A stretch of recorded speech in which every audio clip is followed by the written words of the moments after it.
मेरी पत्नी पूरे बिजनेस और हाई सोसाइटी सर्कल की सबसे चमकदार और दिग्गज महिला थी, जबकि मैं एक ऐसा कैदी बन चुका था जिसे जल्द ही फांसी दी जाने वाली थी। ये सब इसलिए हुआ क्योंकि मेरी पत्नी दिल से मुझे एक बेहद घटिया और जहरीला इंसान मानती थी। हमारी शादी को 7 साल हो चुके थे, लेकिन उसने कभी मुझे अपने करीब तक नहीं आने दिया। इतना ही नहीं, वो अपने पुरुष अधीनस्थ सॉन्ग जेहाओं के साथ हमेशा एक अस्पष्ट और संदिग्ध रिश्ते में रही। मैंने मासूमियत में सोचा था कि कम से कम मैं उसका पति तो हूं, लेकिन इस समय उस ठंडी लोहे की सलाखों के पार बैठी वो खूबसूरत मगर बर्फ जैसी ठंडी महिला बेरमी से बोली, कोर्ट ने आधिकारिक तौर पर हमारे तलाक को मंजूरी दे दी है। अगले महीने मैं सॉन्ग जेहाओं से शादी कर रही हूं। आज मैं सिर्फ तुम्हें यह खबर देने आई हूं। मैं हल्का सा मुस्कुराया। अब तक मैं समझ चुका था कि मैं सच में उसका पति कहलाने के लायक नहीं था। जब मैं 12 साल का था, तब पहली बार 18 वर्षीय लेंग छिंगचियो को देखा था। उसी पल मैं उससे पागलों की तरह प्यार करने लगा। लेकिन अफसोस, उसके दिल में मेरे लिए कभी प्यार नहीं था। उस समय सिर्फ उसके साथ रहने की चाह में मैंने एक घिनौना काम किया। एक भव्य पार्टी के बाद, जब वो शराब के नशे में थी और पूरी तरह होश में नहीं थी, तब मैंने जबरदस्ती उसके साथ संबंध बना लिए। घटना के बाद भले ही उसके मन में हजारों आपत्तियां थी, लेकिन हमारे लू परिवार की राजनीतिक और व्यावसायिक ताकत के कारण आखिरकार उसे मजबूर होकर मुझसे शादी करनी पड़ी। उस वक्त मैं सिर्फ 18 साल का था। मैंने बड़ी मासूमियत से सोचा था कि शादी के बाद मैं उसे पूरी तरह अपना बना लूंगा, लेकिन मुझे क्या पता था कि वही शादी मेरी जिंदगी के सबसे भयानक दुस्वप्न की शुरुआत बनेगी। शादी के बाद उसका व्यवहार हमेशा मेरे प्रति ठंडा और बेरुखा रहा, यहां तक कि उसकी आंखों में मेरे लिए गहरी नफरत साफ दिखाई देती थी। मैं चाहे जितनी कोशिश करता, उससे प्यार करता, उसे खुश करने की कोशिश करता, लेकिन वो बर्फ के पहाड़ की तरह कभी नहीं पिघली। बाद में मुझे शक हुआ कि उसका और सॉन्ग जेहाओं का रिश्ता सिर्फ दोस्ती तक सीमित नहीं है। मैं पूरी तरह टूट गया। मैंने कई बार झगड़े किए, सॉन्ग जेहाओं पर हाथ भी उठाया और दोनों को अलग करने की कोशिश की, लेकिन इससे कुछ नहीं बदला। उल्टा वो मुझसे और ज्यादा नफरत करने लगी। मैं असहाय होकर देखता रहा कि दोनों एक दूसरे के और करीब आते जा रहे हैं। बचपन से बिगड़े हुए स्वभाव का होने के कारण एक दिन मैंने गुस्से में अपनी कार सॉन्ग जेहाओं की ओर मोड़ दी। मेरा इरादा उसे मारने का नहीं था, मैं सिर्फ उसे सबक सिखाना चाहता था।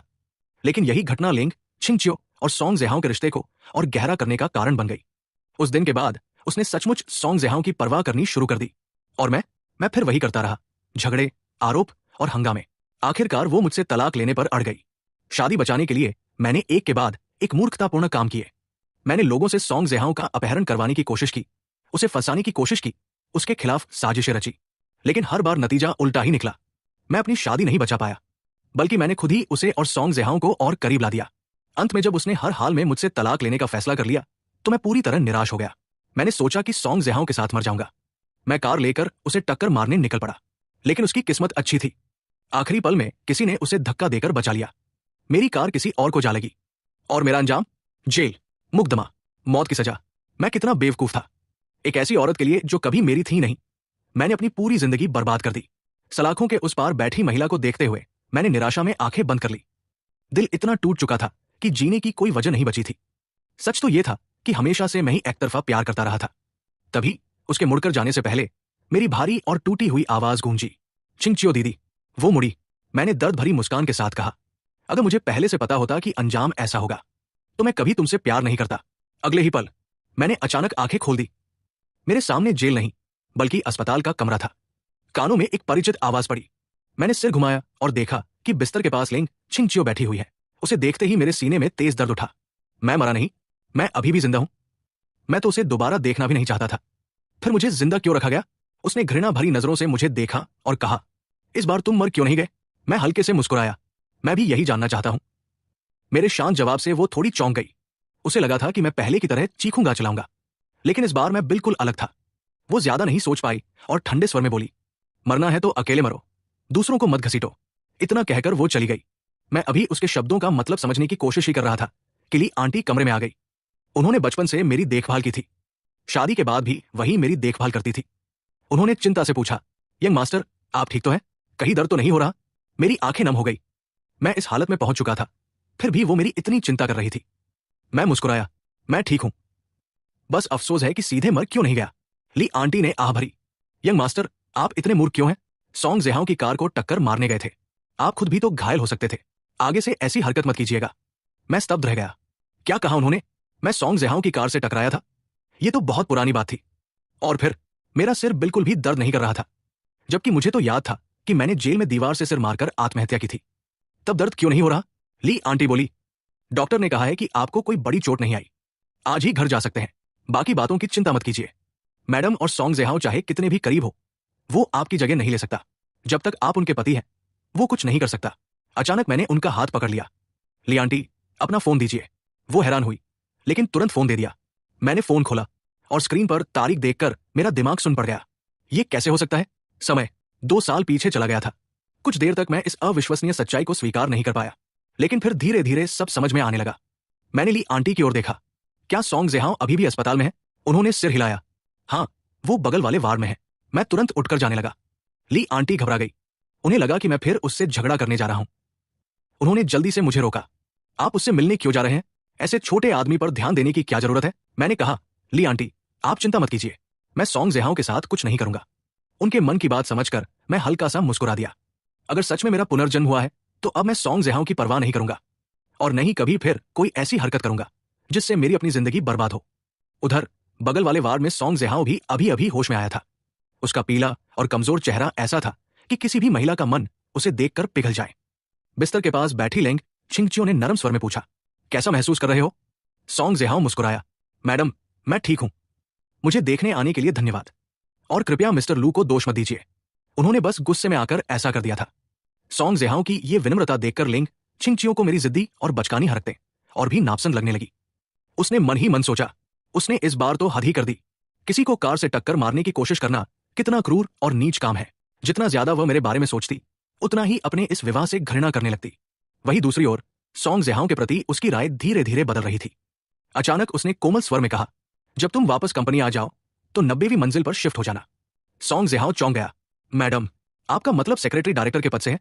वो पद सीईओ के सबसे करीब माना जाता था। कंपनी में न जाने कितने लोग उस जगह के लिए संघर्ष करते थे। सॉन्ग जेहाओ भी हमेशा उस पद पर पहुंचना चाहता था, लेकिन उसकी क्षमता इतनी नहीं थी कि वह प्रतियोगिता में जीत सके। उसे उम्मीद नहीं थी कि एक दुर्घटना उसके लिए इतना बड़ा मौका लेकर आएगी। ये सोचकर ही कि अब वो हर दिन मैडम के साथ काम कर सकेगा, उसका दिल खुशी से भर गया, लेकिन बाहर से वो शांत बना रहा। धन्यवाद मैडम, मैं पूरी मेहनत करूंगा और आपकी उम्मीदों पर खरा उतरूंगा। लेंग छिंगचियो ने सिर हिलाया। अच्छी तरह आराम करो, मैं चलती हूं। सॉन्ग जेहाओ उसे ऐसी नजरों से देख रहा था जैसे कोई प्रशंसक अपने आदर्श को देखता है।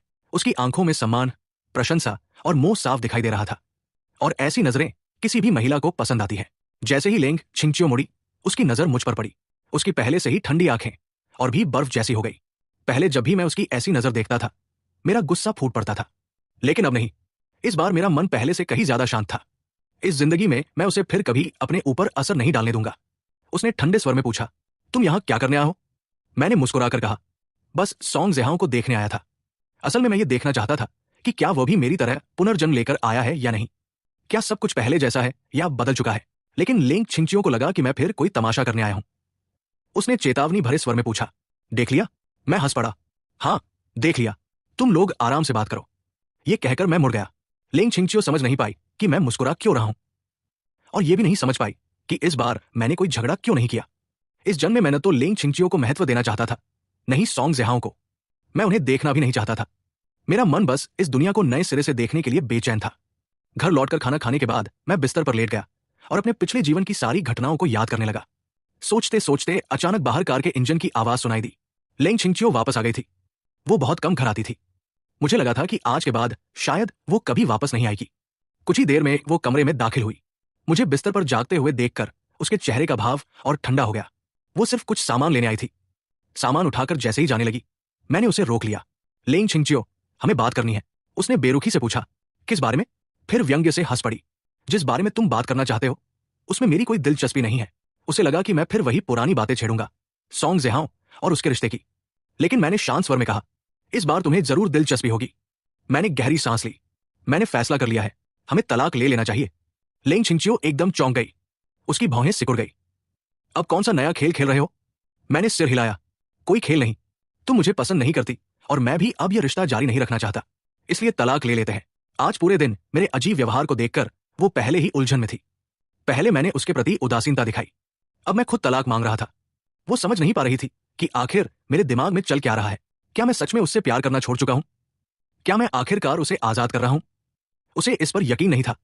सच कहूं तो किसी को भी नहीं होता, क्योंकि हर कोई जानता था कि मैं बचपन से ही उससे पागलों की तरह प्यार करता आया हूं। वो ठंडी हंसी हंसी। इस बार का नया ड्रामा वाकई दिलचस्प है। पहले उसे पाने के लिए मैं तरह तरह के हथकंडे अपनाता था। कभी कुछ, कभी कुछ। उसका ध्यान खींचने के लिए हर कुछ दिनों में नया तरीका निकालता था। शायद यही पहला तरीका था जिसने सच में उसका ध्यान खींचा था। मैंने थकी हुई आवाज में कहा, मैं मजाक नहीं कर रहा, मैं सचमुच तलाक चाहता हूं। उसकी आंखें और गहरी हो गई।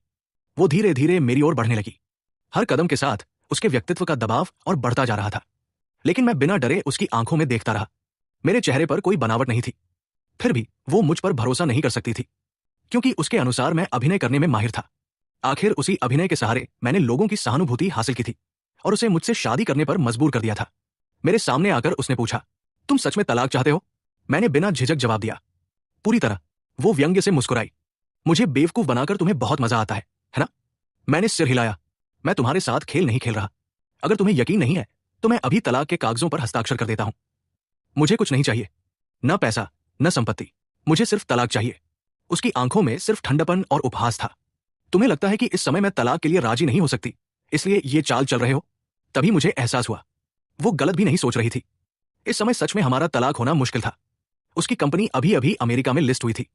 अगर इस समय कोई बड़ा विवाद खड़ा हो जाता तो कंपनी को भारी नुकसान हो सकता था। मेरे पीछे पूरा लू परिवार खड़ा था। अगर हमारा तलाक सार्वजनिक हो जाता तो दुनिया यही समझती कि लू परिवार और लिंग छिंगचियों के बीच संबंध टूट चुके हैं। इसका सीधा असर उसकी कंपनी के शेयरों पर पड़ता। यही वजह थी कि पिछले जीवन में मुझसे इतनी नफरत करने के बावजूद उसने वर्षों तक तलाक नहीं लिया था। लेकिन इस बार मैं उसके साथ पति पत्नी का रिश्ता नहीं निभाना चाहता था। अगर मैं इस रिश्ते से बाहर ही नहीं निकला तो मेरा पुनर्जन्म बेकार था। मैंने दृढ़ता से कहा, ठीक है, अभी तलाक लेते हैं। घोषणा मत करना, जब तुम्हें सही लगे तब सार्वजनिक कर देना। उसकी नजरें तेज हो गई। और तुम्हारे हिसाब से सही समय कब होगा? मैंने कहा, 1-2 साल बाद, जब तुम्हारी कंपनी अमेरिका में पूरी तरह स्थिर हो जाए तब। मेरी सलाह वाकई बुरी नहीं थी, लेकिन लिंग छिंगचियो कभी जोखिम नहीं उठाती थी। तलाक के बाद बहुत सी चीजें उसके नियंत्रण से बाहर हो सकती थी।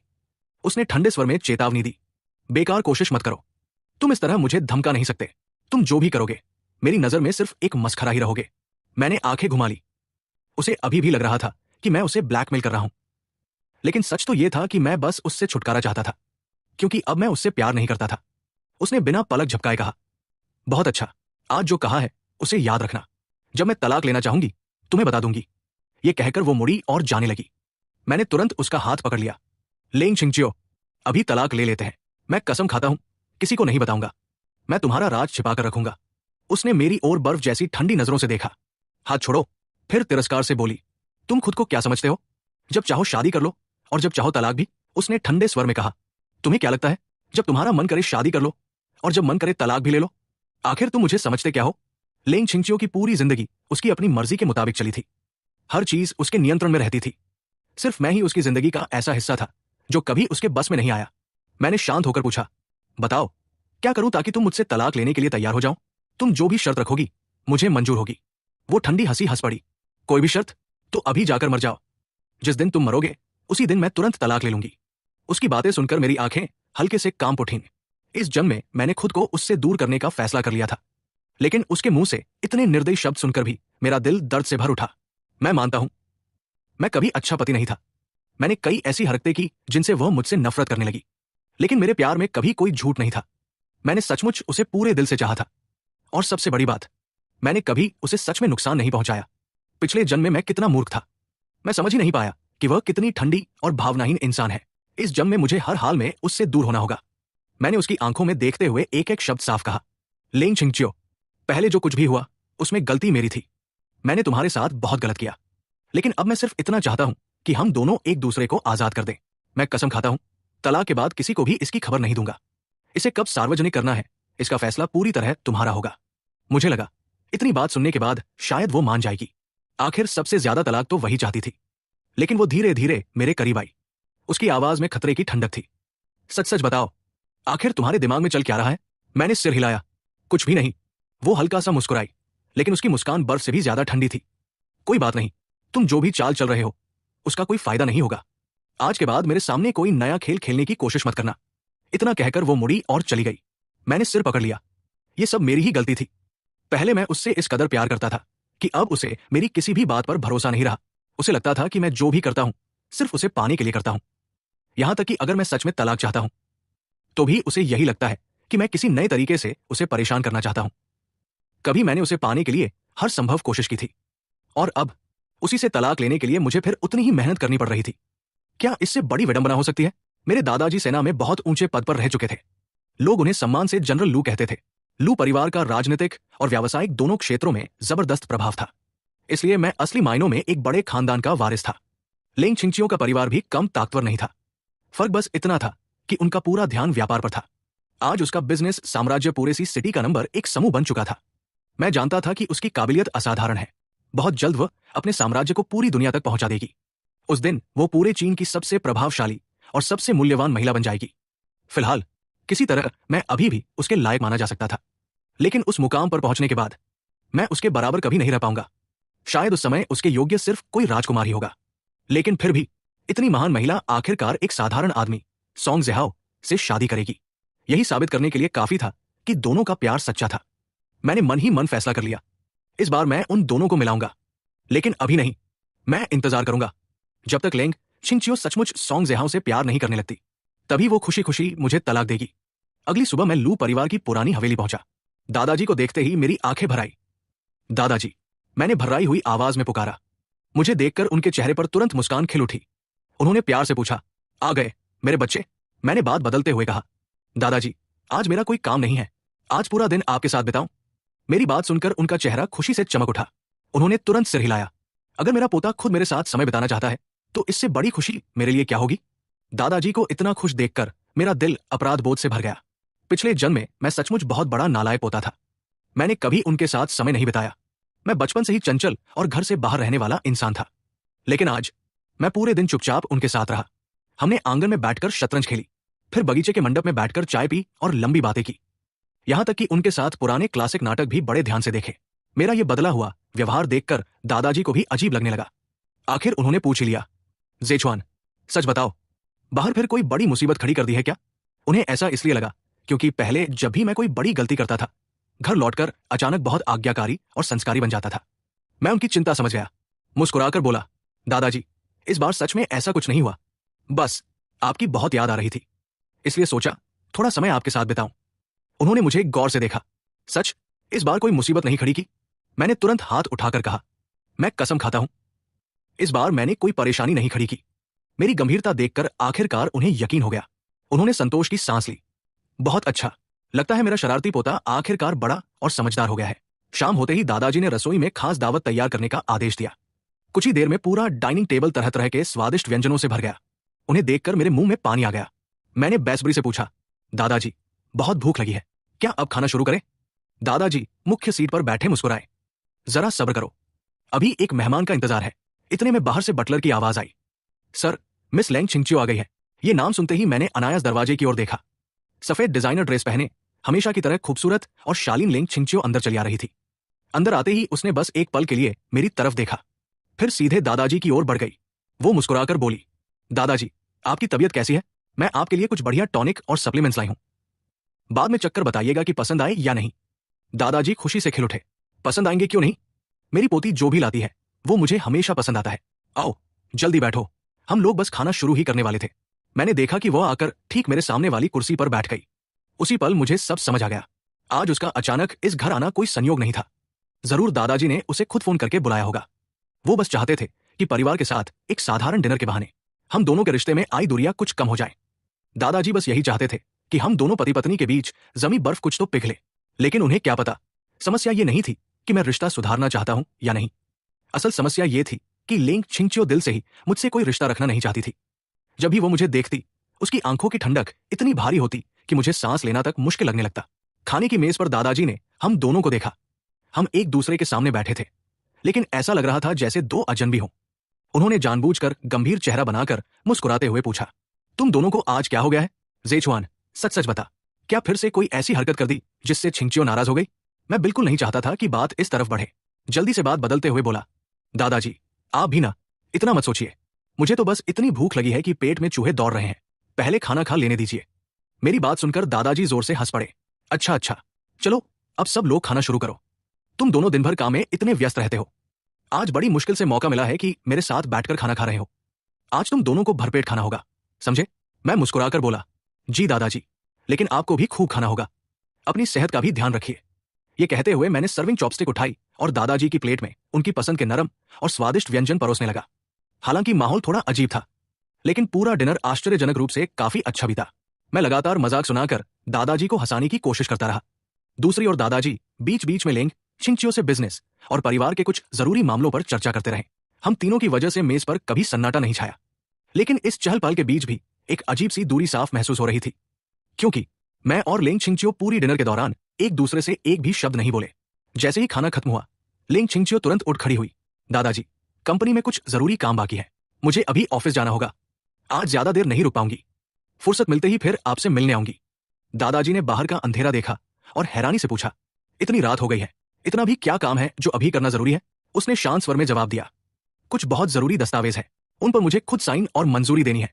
दादाजी जानते थे कि वो अपने काम को लेकर कितनी गंभीर रहती है। उन्होंने सिर हिलाया, ठीक है, फिर मैं तुम्हें नहीं रोकूंगा, वैसे भी देर हो चुकी है, तुम दोनों साथ में घर चले जाओ, फुर्सत मिले तो फिर आ जाना। ये सुनते ही मेरा दिल बैठ गया। मैं बिल्कुल उसके साथ वापस नहीं जाना चाहता था। मैं झिझकते हुए बोला, दादाजी, अगर आप इजाजत दें तो मैं आज रात यहीं रुक जाऊं, आपके साथ थोड़ा और समय बिताना चाहता हूं। असल वजह कुछ और थी।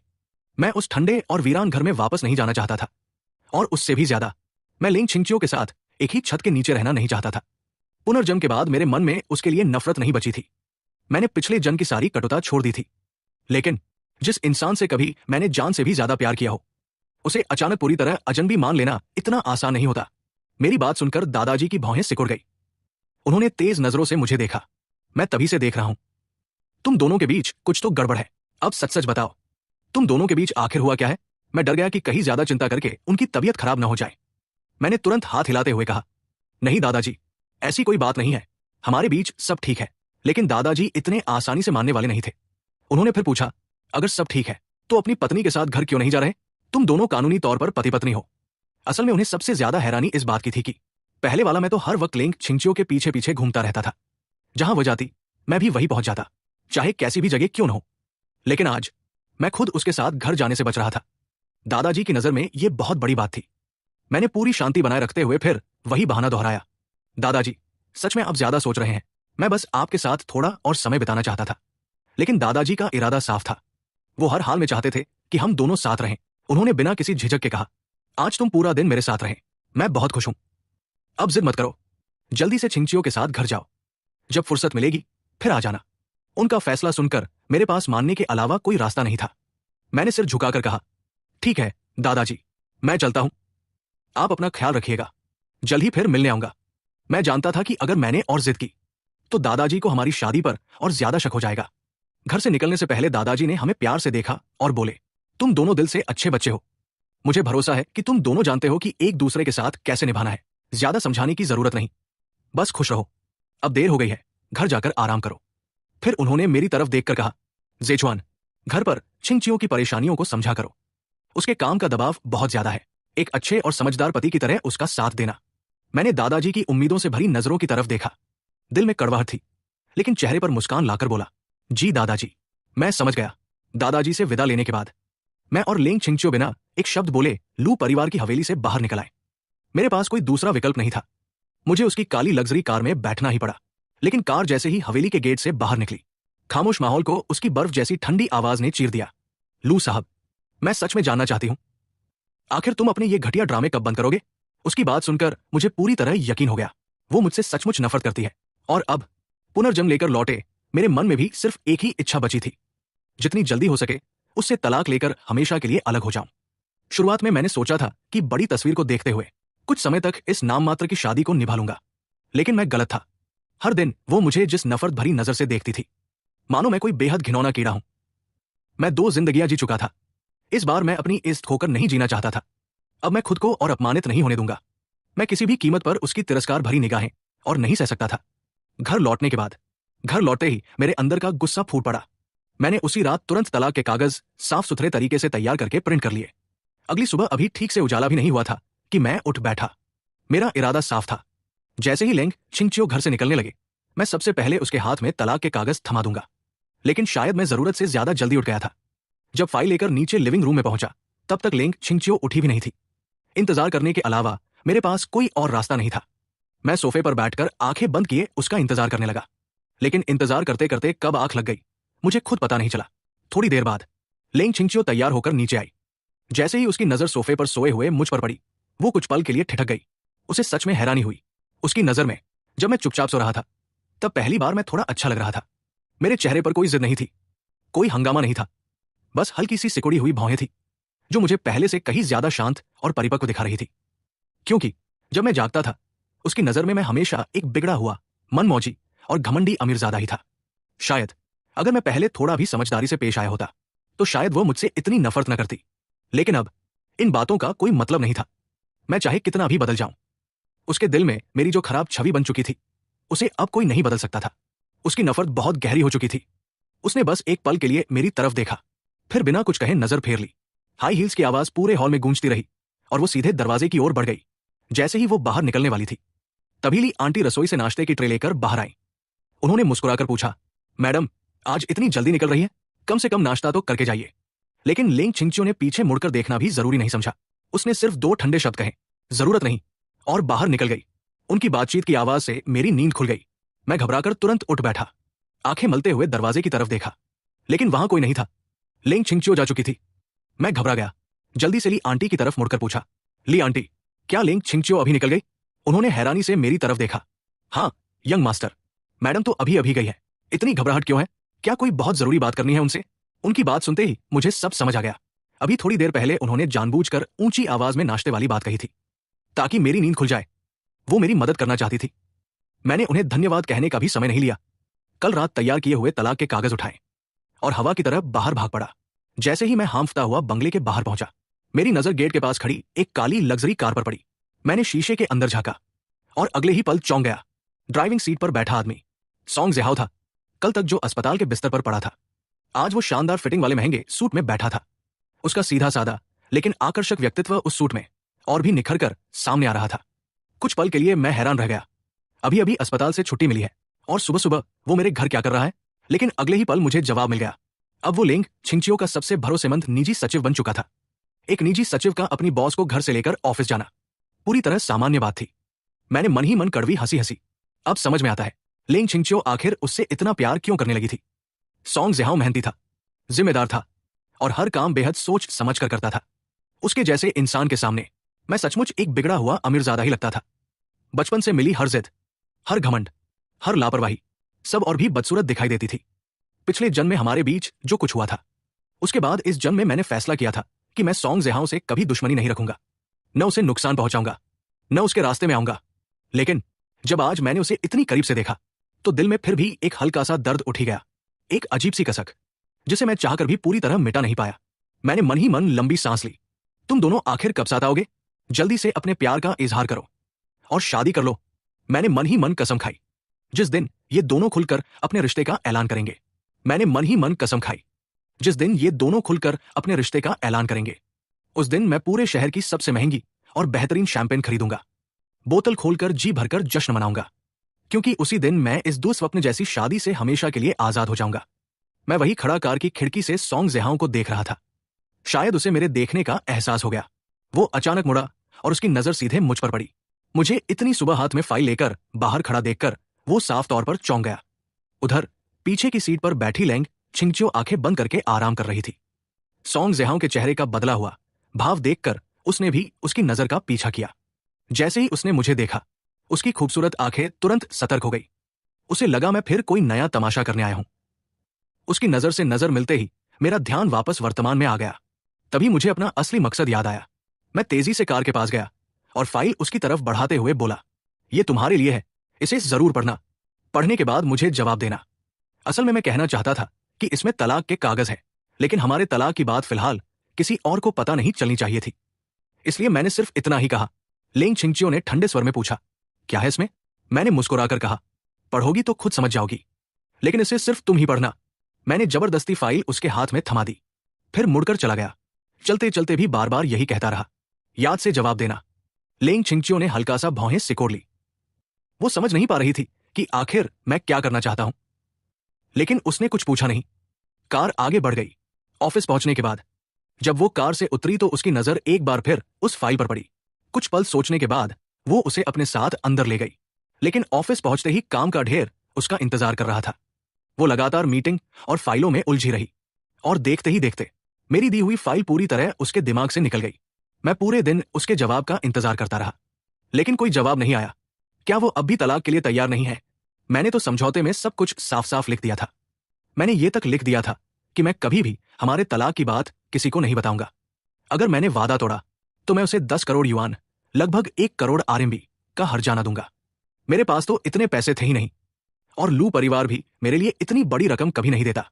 इसलिए मैं वादा तोड़ने की हिम्मत भी नहीं कर सकता था। इतनी बड़ी गारंटी देने के बाद उसे मुझ पर भरोसा हो जाना चाहिए था। शाम को लेंग छिंगचियो घर लौटी। जैसे ही वो अंदर आई, मैं तुरंत उसके पास पहुंच गया। जो फाइल मैंने दी थी उसे पढ़ लिया। वो कुछ पल सोचती रही, फिर जैसे उसे अचानक याद आया कि मैंने उसे कोई फाइल दी थी। उसका चेहरा देखकर ही मुझे समझ आ गया, उसने उसे खोला तक नहीं था। मैंने हैरानी से पूछा, तुमने देखा भी नहीं? वो बिना जवाब दिए सीधे स्टडी रूम की तरफ बढ़ गई। बस इतना कहा। समय नहीं मिला। मैं उसके पीछे पीछे चल पड़ा। मैंने कितनी बार कहा था कि जरूर पढ़ना, एक बार देख लेने में कितना समय लगता है। वो व्यंग्य से मुस्कुराई। मेरा समय इतना सस्ता नहीं है कि तुम्हारी बातों पर बर्बाद करूं। उसके लिए हर मिनट की कीमत थी, और वो अपना एक सेकंड भी मुझ पर खर्च नहीं करना चाहती थी। पहले भी वो अक्सर मुझे इसी तरह ठुकराती थी। अगर कोई संत भी मेरी जगह होता तो उसका भी दिल दुख जाता।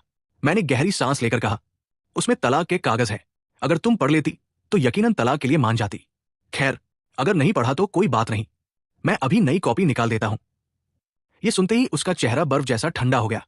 उसकी आंखें किसी तेज धार वाले चाकू की तरह मुझ पर टिक गई। तलाक? तुम्हें इसी समय यह ड्रामा करना था? उसे यकीन था कि मैं जानबूझकर कंपनी के इस नाजुक दौर में उसे परेशान कर रहा हूं। उसे बिल्कुल भरोसा नहीं था कि मैं सच में तलाक चाहता हूं। उसके हिसाब से मैं बस ये जानता था कि वो अभी तलाक नहीं दे सकती, इसलिए मैं जानबूझकर ये चाल चल रहा था। मैंने तुरंत सफाई दी, ऐसी बात नहीं है, पहले कागज पढ़ लो, तब समझ जाओगी कि मैं सचमुच गंभीर हूं। और मैं वादा करता हूं, इससे तुम्हारे काम पर जरा भी असर नहीं पड़ेगा। वो ठंडी हंसी हंस पड़ी। मुझ पर असर नहीं पड़ेगा? मुझे तो साफ दिख रहा है कि तुम मुझे धमका रहे हो। इतने साल तलाक नहीं चाहिए था, और अब जब मेरी कंपनी सबसे अहम दौर में है तभी तुम्हें तलाक चाहिए? क्या तुम्हें लगता है कि इस तरह तुम मुझे मजबूर कर लोगे? मैंने फिर समझाने की कोशिश की। नहीं, मैं सच में तुम्हें धमका नहीं रहा, मैं सचमुच तलाक चाहता हूं। लेकिन उसकी आंखों में सिर्फ चेतावनी थी। मेरे अंदर बेबसी भर गई। मैंने थके हुए स्वर में पूछा, आखिर तुम यकीन क्यों नहीं करती कि मैं सच में तलाक चाहता हूं? उसने कोई जवाब नहीं दिया, बस होठों पर तिरस्कार भरी मुस्कान आई। ठीक है, जिस दिन मैं खुद तलाक मांगूंगी उस दिन अपनी आज की बातें भूल मत जाना। यानी फिलहाल तलाक होना नामुमकिन था, लेकिन शायद ज्यादा समय नहीं लगेगा। मैं खुद से बोला, मैं थोड़ा और इंतजार कर लेता हूं। आखिर अकेले मैं तलाक नहीं ले सकता था। जब तक वो राजी न हो कुछ नहीं हो सकता था। असल में इंतजार करना मेरे लिए मुश्किल नहीं था। मुझे डर सिर्फ एक बात का था, कहीं इतिहास फिर से खुद को न दोहरा दे, कहीं वही त्रासदी फिर से न हो जाए। इसी डर की वजह से मैं जल्द से जल्द तलाक चाहता था, लेकिन अब मेरे पास धैर्य रखने के अलावा कोई रास्ता नहीं था। वैसे भी वो खुद कह चुकी थी कि आखिरकार तलाक देगी, बस सही समय का इंतजार करना था। मैंने बेबसी से सिर हिलाया। ठीक है, मैं इंतजार करूंगा, लेकिन जितनी जल्दी हो सके तलाक के कागज तैयार कर देना। और मैं एक बार फिर साफ कह रहा हूं, मैंने गंभीर स्वर में कहा, मैं सचमुच तलाक लेना चाहता हूं। इतना कहकर मैं मुड़ गया और स्टडी रूम से बाहर निकल गया। लिंग छिंगचियो मेरी जाती हुई पीठ को देर तक देखती रही। उसके चेहरे पर पहली बार उलझन साफ दिखाई दे रही थी। उसके मन में एक ही सवाल घूम रहा था, क्या इस बार यह सचमुच गंभीर है? लेकिन उसे समझ नहीं आ रहा था कि मैं अचानक तलाक पर इतना क्यों अड़ा हुआ हूं। आखिर पिछले 3 सालों से वो मुझे लगातार ठुकराती रही थी। उसने कभी मुझे अच्छा चेहरा नहीं दिखाया, फिर भी मैंने कभी हार नहीं मानी। अब अचानक मेरा मन कैसे बदल गया? उसे ये सब किसी चमत्कार से कम नहीं लग रहा था। लेकिन चाहे मेरी वजह कुछ भी हो, अगर मैं सच में तलाक चाहता हूं तो उसके लिए इससे अच्छी बात और क्या हो सकती थी। उसने मन ही मन फैसला किया, जैसे ही ये मुश्किल दौर खत्म होगा वो तुरंत मुझसे तलाक ले लेगी। लेकिन अगले ही दिन सब कुछ उलट पुलट हो गया। सुबह ऑफिस पहुंचने से पहले ही लेंग छिंगचियो को खबर मिल गई। उसके तलाक की बात इंटरनेट पर वायरल हो चुकी थी। यहां तक कि तलाक के समझौते की पूरी कॉपी भी ऑनलाइन लीक हो गई थी। अब लगभग हर कोई जान चुका था कि वो अपने पति से तलाक लेने वाली है। ऑफिस जाते समय उसका फोन लगातार बजता रहा।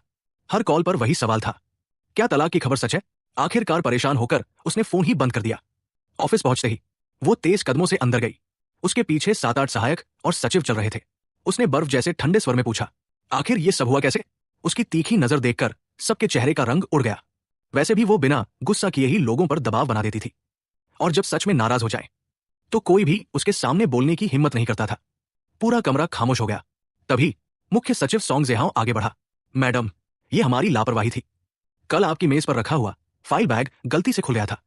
उसी में हमें तलाक का समझौता मिला, लेकिन मैंने साफ निर्देश दिए थे कि यह बात किसी भी हालत में बाहर नहीं जानी चाहिए। दरअसल कल लेंग छिंगचियो ऑफिस से जल्दी निकल गई थी। उसके जाने के बाद भी कई सचिव ऑफिस में मौजूद थे। आमतौर पर उसकी गोपनीय फाइलें ताले में रखी जाती थी। जो फाइलें बाहर रहती थी वे ज्यादा महत्वपूर्ण नहीं होती थी, लेकिन वो मेरी दी हुई फाइल के बारे में पूरी तरह भूल चुकी थी। अगर उसे याद रहता तो वो कभी उसे मेज पर यूं ही नहीं छोड़ती। लेकिन भले ही फाइल खुल गई थी, फिर भी किसी को यह खबर बाहर फैलाने का हक नहीं था। सब अच्छी तरह जानते थे कि यह कंपनी के लिए सबसे नाजुक समय था। ऐसे वक्त पर सीईओ के तलाक की खबर लीक करना सीधे सीधे कंपनी को नुकसान पहुंचाना था। लेंग छिंगचियो की आंखें ठंडी पड़ गई। उसने सख्त आवाज में पूछा, सबसे पहले फाइल किसने खोली? इतना सुनते ही एक महिला सचिव का चेहरा सफेद पड़ गया। लेंग छिंगचियो की नजर उसी पर टिक गई। तुम थी? वो डर के मारे रोने लगी। सॉरी मैडम, मैंने जानबूझकर नहीं खोला था। मुझे नहीं पता था कि अंदर क्या है। लेंग छिंगचियो ने बाकी लोगों की तरफ देखा। यहां और किस किस ने वो फाइल पढ़ी थी? पूरा सचिवालय एक साथ हाथ उठा बैठा। सॉन्ग जेहाओ तुरंत आगे आया। मैडम, ये मेरी जिम्मेदारी थी। मैं उन्हें ठीक से नियंत्रित नहीं कर पाया। जो भी सजा देंगे मैं स्वीकार करूंगा। लेकिन लेंग छिंगचियो का अगला सवाल और भी तीखा था। खबर बाहर किसने पहुंचाई? पूरा कमरा फिर से शांत हो गया। कोई भी अपनी गलती मानने वाला नहीं था। आखिर मानते ही नौकरी चली जाती। लेंग छिंगचियो ने ठंडे स्वर में कहा, सब लोग बाहर जाओ। मैं तुम्हें आधा घंटा देती हूं। जो भी खुद आकर सच बताएगा उसे शायद कम सजा मिले, लेकिन अगर आधे घंटे बाद भी कोई सामने नहीं आया तो तुम सबको नौकरी से निकाल दिया जाएगा। सॉन्ग जेहाओ बाकी सभी सचिवों को लेकर बाहर निकल गया। जैसे ही ऑफिस का दरवाजा बंद हुआ, सबके चेहरे पर घबराहट साफ दिखाई देने लगी। एक सचिव बोला, डायरेक्टर सॉन्ग, हमने सच में ये खबर बाहर नहीं भेजी। बाकी सभी ने भी तुरंत हामी भर दी। सॉन्ग जेहाओ गंभीर स्वर में बोला, अगर तुम लोगों ने नहीं किया तो फिर किसने किया? जो भी है वो यही हम लोगों में से कोई है। बेहतर होगा कि वो खुद जाकर सच बता दे। हो सकता है मैडम सजा कम कर दें। सिर्फ 22 साल की उम्र में सॉन्ग जेहाओ मुख्य सचिव बन गया था। इसी वजह से कई पुराने कर्मचारी उससे जलते थे। उसकी बात सुनते ही एक सचिव ताना मारते हुए बोला, ऐसा भी तो हो सकता है कि खबर तुमने ही लीक की हो। दूसरा भी तुरंत बोल पड़ा, हाँ, कहीं तुम यही तो नहीं चाहते थे कि मैडम जल्दी से अपने पति को तलाक दे दे? हालांकि उसकी आवाज धीमी थी, लेकिन कमरे में मौजूद हर किसी ने वो बात सुन ली। सबकी आंखों में तिरस्कार और व्यंग्य साफ झलक रहा था। काफी समय से ऑफिस में ये अफवाह चल रही थी कि सॉन्ग जेहाओ और सीईओ के बीच सिर्फ बॉस और कर्मचारी वाला रिश्ता नहीं है, वरना सिर्फ 2 साल में कोई सीधे मुख्य सचिव कैसे बन सकता है? अब जब सबकी नौकरी खतरे में थी तो हर कोई अपने ऊपर से शक हटाकर किसी और को बलि का बकरा बनाना चाहता था। एक सचिव ने सीधा सवाल दाग दिया, मैं हमेशा से पूछना चाहता था, आखिर तुम इतने कम समय में सचिव निदेशक कैसे बन गए? दूसरा बोला, हमें से कई लोग 5-6 साल से मैडम के साथ काम कर रहे हैं और तुम अभी 2 साल भी पूरे नहीं हुए, फिर भी सबसे ऊंचे पद पर पहुंच गए। कहीं ऐसा तो नहीं जैसा लोग कहते हैं कि तुमने तरक्की पाने के लिए कोई गलत तरीका अपनाया? सॉन्ग जेहाओ लड़का था, लेकिन उसका स्वभाव बेहद सीधा था। ऐसे आरोप सुनकर उसका चेहरा गुस्से से लाल हो गया। उसने ऊंची आवाज में कहा, चुप रहो, मैं इस पद पर कैसे पहुंचा ये जाकर मैडम से पूछो। ये उनका फैसला था। क्या तुम लोग उनके फैसले पर सवाल उठा रहे हो? एक पुरुष सचिव व्यंग्य से हंस पड़ा। मैडम के फैसले पर सवाल उठाने की हमारी हिम्मत नहीं है, लेकिन कुछ लोग पर्दे के पीछे क्या क्या करते हैं ये बात हम नहीं जानते। एक पुरुष सचिव व्यंग्य से बोला, और मान भी लो कि मैडम अपने पति से तलाक ले तो भी कुछ लोगों की बारी कभी नहीं आएगी। जरा अपनी औकात भी देख लिया करो। क्या तुम सच में सोचते हो कि तुम मैडम के लायक हो? सॉन्ग जेहाओ का चेहरा एकदम उतर गया। उसने गहरी सांस लेकर कहा, मुझे पता है कि तुम सबको मुझ पर शक है, लेकिन जरा सोचो, अगर ये काम मैंने किया होता तो मुझे इससे क्या फायदा मिलता? अगर मैं सच में चाहता कि मैडम जल्दी तलाक ले तो मैं ये खबर कभी बाहर नहीं फैलाता। अभी कंपनी का सबसे नाजुक समय चल रहा है।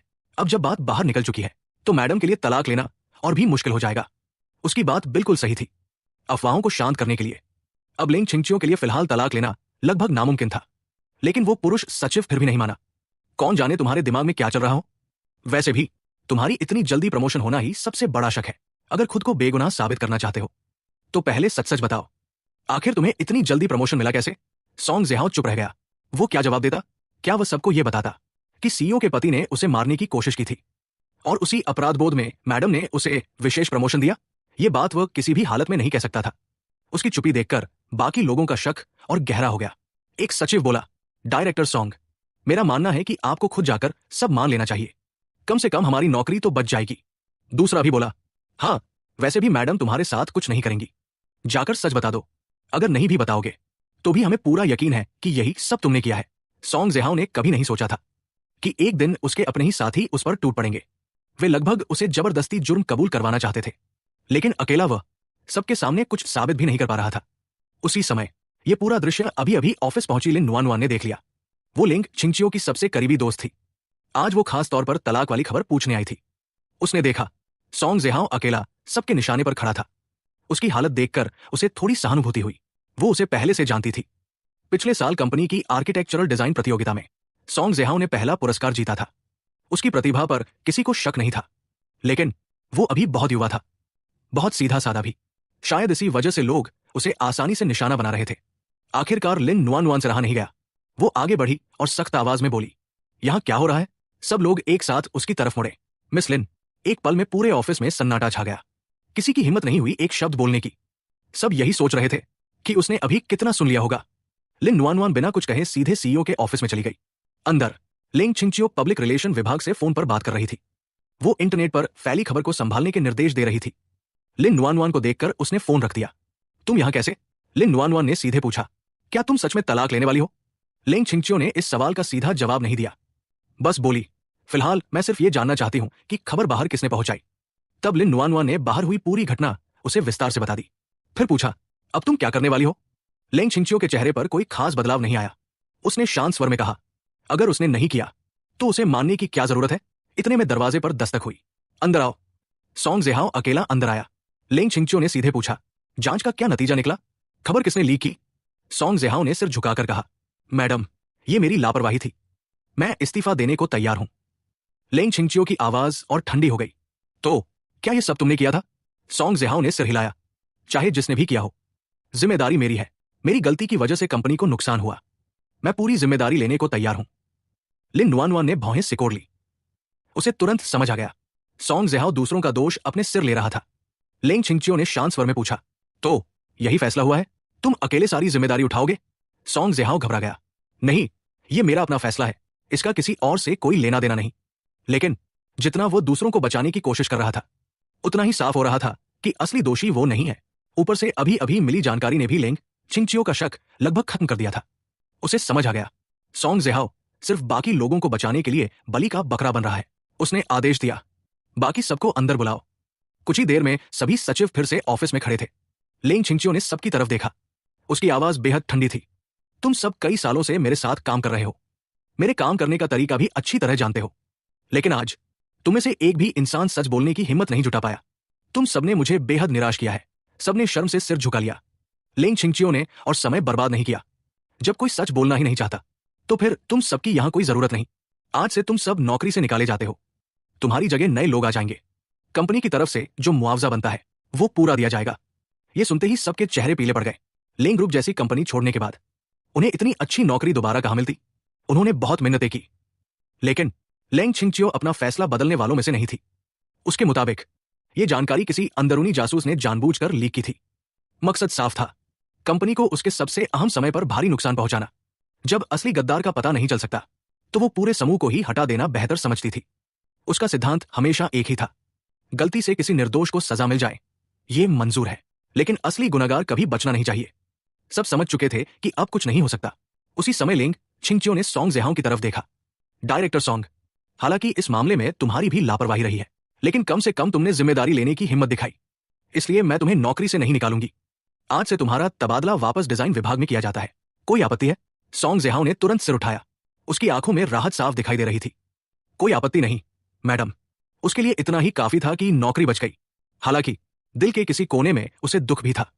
अब वो हर दिन लिंग छिंगचियो के साथ काम नहीं कर पाएगा। लिंग छिंगचियो बोली, अगर कोई आपत्ति नहीं तो सब लोग जा सकते हैं।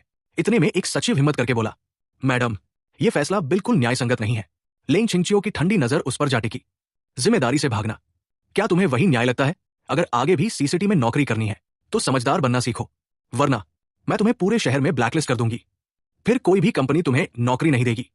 यह सुनते ही किसी की बोलने की हिम्मत नहीं बची। सब चुपचाप बाहर निकल गए। ऑफिस खाली होने के बाद लिन नुआनुआन ने पूछा, तुम जानती थी कि सॉन्ग जेहाओ निर्दोष है, फिर भी उसे सजा क्यों दी? लिंग छिंगचियो ने शांत स्वर में जवाब दिया, वो मुख्य सचिव बनने के लायक नहीं है। लिन नुआनुआन हैरान रह गई। अगर लायक नहीं था तो उसे उस पद पर रखा ही क्यों? लिंग छिंगचियो ने धीमे स्वर में कहा, उस समय मुझे उस पर तरस आ गया था। मैं उसकी भरपाई करना चाहती थी, लेकिन अब समझ में आ गया है वो इस पद के लिए उपयुक्त नहीं है। उसे डिजाइन विभाग में वापस भेजना ही बेहतर है। उसने मन ही मन खुद को भी डांटा। सिर्फ थोड़ी सी सहानुभूति में आकर उसे अपने सबसे करीबी पद पर लाना, यही उसकी सबसे बड़ी गलती थी। सोंग जेहाओ अभी बहुत युवा था, अनुभव भी कम था, और सबसे बड़ी बात, वो जरूरत से ज्यादा सीधा था। चाहे निजी रिश्ता हो या काम, इतनी महत्वपूर्ण जिम्मेदारी उसे नहीं देनी चाहिए थी। इस घटना ने लेंग छिंगचियो को भी सबक सिखा दिया। अब वो कभी भावनाओं में बहकर ऐसा फैसला नहीं करेगी। और जहां तक इस मामले की बात थी, सोंग जेहाओ की भी गलती थी। तलाक का समझौता मिलते ही उसे सबसे पहले उसे इसकी सूचना देनी चाहिए थी, लेकिन उसने ये बात छिपाए रखी। उसे जरा भी अंदाजा नहीं था कि यही एक गलती लेंग छिंगचियो के मन में उसके लिए बची हुई आखिरी अच्छी भावना भी हमेशा के लिए खत्म कर देगी। लेंग छिंगचियो ने कुछ भी समझाना ठीक नहीं समझा और बात बदलते हुए पूछा, इस बार जो हुआ है उसका कोई अच्छा हल तुम्हारे पास है? लिन नुआन आज इसी मामले को सुलझाने आई थी। उसने कहा, मेरे हिसाब से सबसे अच्छा तरीका यही है कि आप दोनों मिलकर इस अफवाह का खंडन करें, जैसे साथ में सार्वजनिक रूप से दिखाई दें, प्यार जताए वगैरह। मुझे होश में आते ही पता चला कि मेरे और उसके तलाक की खबर बाहर फैल चुकी है। मैं हैरान रह गया, समझ नहीं आया कि यह खबर किसने लीक की, लेकिन इतना तय था कि यह लेंग छिंगचियो नहीं हो सकता। वो खुद तलाक नहीं चाहता था, तो फिर ऐसी खबर फैलाने का सवाल ही नहीं उठता। क्या ये सोंग जेहाओ हो सकता है? आखिर कल जब मैंने तलाक का समझौता लेंग छिंगचियो को दिया था, तब वो भी वहीं मौजूद था। शायद उसने देख लिया हो, लेकिन मेरे पास कोई सबूत नहीं था, इसलिए सिर्फ शक ही कर सकता था। अब जबकि सबको मेरे तलाक की बात पता चल चुकी थी, तलाक लेना भी इतना आसान नहीं रह गया था। थोड़ी ही देर बाद दादाजी का फोन आया। उन्होंने गंभीर आवाज में पूछा, तुम दोनों के तलाक की खबर क्या है? मैं सच बताने की हिम्मत नहीं जुटा पाया। दादाजी, मुझे भी नहीं पता क्या हुआ। मुझे भी अभी अभी इस बारे में पता चला है। मैं सोच रहा था कि अब मुझे लंबी सफाई देनी पड़ेगी, लेकिन अचानक दादाजी का लहजा बदल गया। ये जरूर किसी की फैलाई हुई झूठी अफवाह है। मकसद सिर्फ छिंगचियो की कंपनी को नुकसान पहुंचाना है। मैं कुछ पल के लिए चुप रह गया। उन्होंने फिर दोहराया, ये सब झूठ है। फिर मुझे दिलासा देते हुए बोले, चिंता मत करो, छिंगचियो अपनी कंपनी का मामला खुद संभालेगा। मैंने कहा, जी दादाजी, मुझे पता है। दादाजी ने आगे कहा, लेकिन चाहे वो सब संभाल ले, तुम भी उसकी मदद करना, और इन दिनों उसे कोई नई परेशानी मत देना। मैंने सिर हिलाकर जवाब दिया, चिंता मत कीजिए दादाजी। इसके बाद फोन रख दिया। फोन करते ही एक के बाद एक कई लोगों के कॉल आने लगे। सबका सवाल एक ही था, क्या सच में तुम और लेंग छिंगचियो तलाक लेने वाले हो? मैं हर बार सिर्फ इतना पूछता, तुम्हें सच लगता है क्या? नतीजा यह हुआ कि किसी ने भी इस खबर पर विश्वास नहीं किया। चाहे कुछ भी हो जाए, कोई मानने को तैयार ही नहीं था। मैं हंस भी नहीं पा रहा था और रो भी नहीं पा रहा था। अगर भरोसा ही नहीं था, तो फिर फोन करके पूछ क्यों रहे थे? खबर लीक होने के बाद भी मैंने उसे ज्यादा गंभीरता से नहीं लिया। मुझे बिल्कुल चिंता नहीं थी कि लेंग छिंगचियो की कंपनी को इससे कोई बड़ा नुकसान होगा। इतनी छोटी समस्या उसके लिए कुछ भी नहीं थी। ऊपर से जब कोई इस अफवाह पर यकीन ही नहीं कर रहा था, तो मुझे और भी निश्चिंतता थी। लेंग छिंगचियो ने भी मुझे फोन करके कुछ नहीं कहा, इसलिए मैंने भी इस मामले में उससे खुद संपर्क नहीं किया। असल में ये उसके लिए कोई बड़ी बात नहीं थी। जब तक हम दोनों तलाक की खबर से इनकार करते रहेंगे, कोई भी सच झूठ का फैसला नहीं कर पाएगा। हाँ, दिखावे के लिए कुछ औपचारिक बातें करना जरूरी था। शाम को लेंग छिंगचियो की निजी सहायक मेरे घर आ गई। वो ड्राइंग रूम में आदर से बोली, सर, मैडम ने मुझे आपको लेने भेजा है। आज रात आपको उनके साथ पार्टी में चलना है। मैं उसे पहचानता था। लेंग छिंगचियो के आसपास के लगभग सभी लोग मुझे जानते थे। मैंने हैरानी से पूछा, मुझे पहले किसी ने बताया क्यों नहीं? वो बोली, मुझे भी नहीं पता सर। मैंने थोड़ा सोचा और तभी अचानक याद आया, पिछले जम में भी लेंग ग्रुप ने जीत का जश्न मनाने के लिए एक पार्टी रखी थी, लेकिन उस समय मैंने गाड़ी से सोंग जेहाओ को टक्कर मार दी थी और हर दिन लेंग छिंगचियो से झगड़ता रहता था। वो मुझसे इतना परेशान हो चुका था कि कई दिनों तक घर ही नहीं लौटा, इसलिए वो मुझे उस पार्टी में भी नहीं ले गया। सच तो यह था कि शुरू से मुझे उस पार्टी के बारे में पता ही नहीं था। बाद में लोगों से सुनकर मालूम हुआ था। और उस रात उसके साथ पार्टी में जो पुरुष साथी गया था, वो सोंग जेहाओ था। यहां तक कि उस रात भी लेंग छिंगचियो घर नहीं लौटा। मैं हमेशा यही समझता रहा कि उसने रात सोंग जेहाओ के साथ बिताई होगी। यही वजह थी कि मैं सोंग जेहाओ से इतनी नफरत करता था।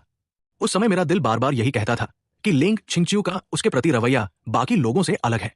मैं बहुत ज्यादा असुरक्षित महसूस करता था। इसी डर में मैंने बार बार सोंग जेहाओ के खिलाफ चालें चली। लेकिन इस जन्म में मैंने तो पहले ही तय कर लिया था कि उन दोनों को मिलाने में कोई रुकावट नहीं बनूंगा। फिर आखिर आज पार्टी में लेंग छिंगचियो के साथ जाने वाला मैं कैसे बन गया? कुछ ही देर में मुझे वजह समझ आ गई।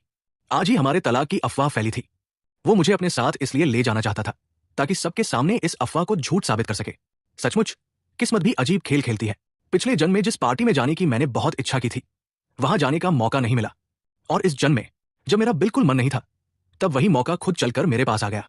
लेकिन अफसोस, अब उस पार्टी में जाने की मेरी कोई इच्छा ही नहीं बची थी। मैंने सहायक से कहा, मैंने सुना है कि आज की पार्टी की व्यवस्था डायरेक्टर सोंग देख रहे हैं। आज मेरी तबीयत ठीक नहीं है, उनकी जगह वही मैडम के साथ चले जाए। सच तो यह था कि मेरा बिल्कुल मन नहीं था कि मैं लेंग छिंगचियो के साथ ये दिखावा करूं, और मैं चाहता था कि यह मौका सोंग जेहाओ को मिले। आखिर उन्हीं दोनों का रिश्ता आगे बढ़ाना था। लेकिन सहायक की अगली बात सुनकर मैं हैरान रह गया। सर, आप सोंग डायरेक्टर यानी सोंग ज़ेहाओ की बात कर रहे हैं? उनका तबादला हो चुका है। अब वे सेक्रेटरी विभाग के निदेशक नहीं रहे। गलती की वजह से उन्हें वापस डिजाइन विभाग भेज दिया गया है। मेरा मन उलझ गया। ऐसा लग रहा था कि मेरे दोबारा जन्म लेने से सचमुच बटरफ्लाई इफेक्ट शुरू हो गया है। पिछले जन्म में इसी समय लेंग छिंगच्यू और सोंग ज़ेहाओ का रिश्ता तेजी से गहरा होने लगा था। लेकिन अब सोंग ज़ेहाओ का तबादला हो चुका था। वो अब लेंग छिंगच्यू के साथ रोज नजदीक रहने का मौका भी नहीं पा सकता था। क्या ऐसा हो सकता है कि मेरे हट जाने के बाद भी उन दोनों के बीच नजदीकियां बढ़ाने वाला सबसे बड़ा कारण ही गायब हो गया हो? सहायक की आवाज ने मेरे विचारों को तोड़ दिया। सर, समय बहुत कम है। मैडम आपका इंतजार कर रही है। हमें चलना चाहिए। असल में मेरा जाने का बिल्कुल मन नहीं था, लेकिन साफ था कि लेंग छिंगच्यू सोंग ज़ेहाओ को अपने साथ नहीं ले जाएगा और तलाक की अफवाह भी साफ करनी थी। इसलिए आखिरकार मुझे ही उसके साथ जाना पड़ा। वैसे भी अगर मुझे आसानी से तलाक चाहिए था तो इस मामले में उसका साथ देना ही पड़ता। उधर दूसरी तरफ लेंग छिंगच्यू भी आज रात की पार्टी की आखिरी तैयारियों में जुटी हुई थी। होटल के मेकअप रूम में मेकअप आर्टिस्ट खुशी से बोला, मैडम, मेकअप पूरा हो गया, जरा देखिए कैसा लग रहा है।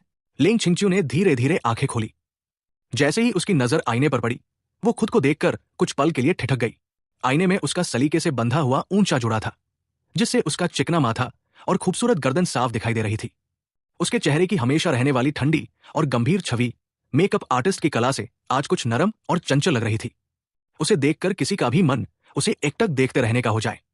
खुद लेंग छिंगच्यू भी अपनी इस नई छवि से प्रभावित हुए बिना नहीं रह सकी। उसे उम्मीद नहीं थी कि ये मेकअप आर्टिस्ट इतना हुनरमंद निकलेगा। मेकअप आर्टिस्ट ने उन्हें इतना खूबसूरत बना दिया था कि वो खुद भी अपनी नजरें नहीं हटा पा रही थी। पहले भी लेंग छिंगच्यू शाही और गरिमा में लगती थी, लेकिन आज उस शालीनता में एक मोहक आकर्षण भी जुड़ गया था। मेकअप आर्टिस्ट ने मुस्कुराते हुए तारीफ की, मैडम, आप बेहद खूबसूरत लग रही हैं। मैंने आज तक आपसे ज्यादा सुंदर किसी को नहीं देखा। लेंग छिंगच्यू के होठों पर अनजाने में हल्की मुस्कान आ गई। तभी उनकी नजर आईने में पीछे खड़े एक लंबे आकर्षक आदमी पर पड़ी। जैसे ही उनकी नजर मेरी गहरी आंखों से मिली, उनके चेहरे की मुस्कान वहीं ठहर गई। मेरी काली गहरी आंखें भी एक पल के लिए ठिठक गई। बस एक क्षण की उस नजर ने मेरे दिल में हलचल मचा दी। उसकी खूबसूरती और वह मुस्कान जैसे सीधे मेरे दिल में उतर गई। मेकअप आर्टिस्ट तुरंत मेरी तरफ मुड़ी। सर, इतना कहकर वो समझदारी से कमरे से बाहर निकल गई। अब कमरे में सिर्फ हम दोनों ही बचे थे। मुझे देखकर लेंग छिंगच्यू भी कुछ पल के लिए चुप रह गई। मैं सलीके से पहना हुआ काला सूट पहने खड़ा था। झूमर की चमकती रोशनी में मेरे नैनंश पहले से भी ज्यादा निखर रहे थे। मेरी ये गंभीर और शालीन छवि मेरी रोज की लापरवाह हरकतों से बिल्कुल अलग थी। कुछ ही पल बाद हम दोनों ने एक दूसरे से नजरें हटा ली, चाहे वो कितनी भी खूबसूरत क्यों न हो। इस जन्म में अब मुझे उसकी कोई परवाह नहीं थी। लेंग छिंगच्यू उठ खड़ी हुई। अगर तैयार हो गए हो तो चलें। आज रात क्या करना है ये मुझे अलग से समझाने की जरूरत नहीं होगी, है ना? मैंने जानबूझकर पलटकर पूछा। अगर मैं पूरी तरह तुम्हारा साथ दूं तो क्या उसके बाद तुम मुझसे तलाक ले लोगी? लेंग छिंगच्यू का चेहरा तुरंत ठंडा पड़ गया। अगर तुम्हारी वजह से ये सब नहीं होता तो आज हमें इतनी परेशानी भी नहीं उठानी पड़ती। मैं मुस्कुराकर बोला, ये परेशानी नहीं है, बस लोगों को पहले से तैयार कर रहे हैं। वैसे भी हम देरसबेर तलाक लेने वाले हैं। मेरी बेपरवाह शक्ल देखकर उसकी भौहें हल्की सी सिकुड़ गई। उसे समझ ही नहीं आ रहा था कि आखिर मैं करना क्या चाहता हूं। क्या मैं सचमुच तलाक चाहता हूं? उसे समझ नहीं आ रहा था कि मेरा रवैया अचानक इतना क्यों बदल गया। शायद मैं उसे अपने पीछे भागने पर मजबूर करने का खेल खेल रहा था, या फिर मेरी एक्टिंग इतनी अच्छी थी। लेकिन वजह चाहे जो भी हो, एक दिन वो सच्चाई जरूर जान जाएगी। फिलहाल उसे मेरा ये बदला हुआ व्यवहार काफी पसंद आ रहा था। चाहे मैं अभिनय ही क्यों न कर रहा हूं, जब तक मैं उसकी जिंदगी से चिपका नहीं रहूंगा वही उसके लिए काफी था। लेकिन उसे ये एहसास नहीं था कि वो धीरे धीरे मेरी परवाह करने लगी थी। लेंग छिंगच्यू ने अपना बायां हाथ मेरी तरफ बढ़ाया। चलो। मैंने ऐसे दिखाया जैसे उसका इशारा समझा ही नहीं। मैं सीधा आगे चल पड़ा।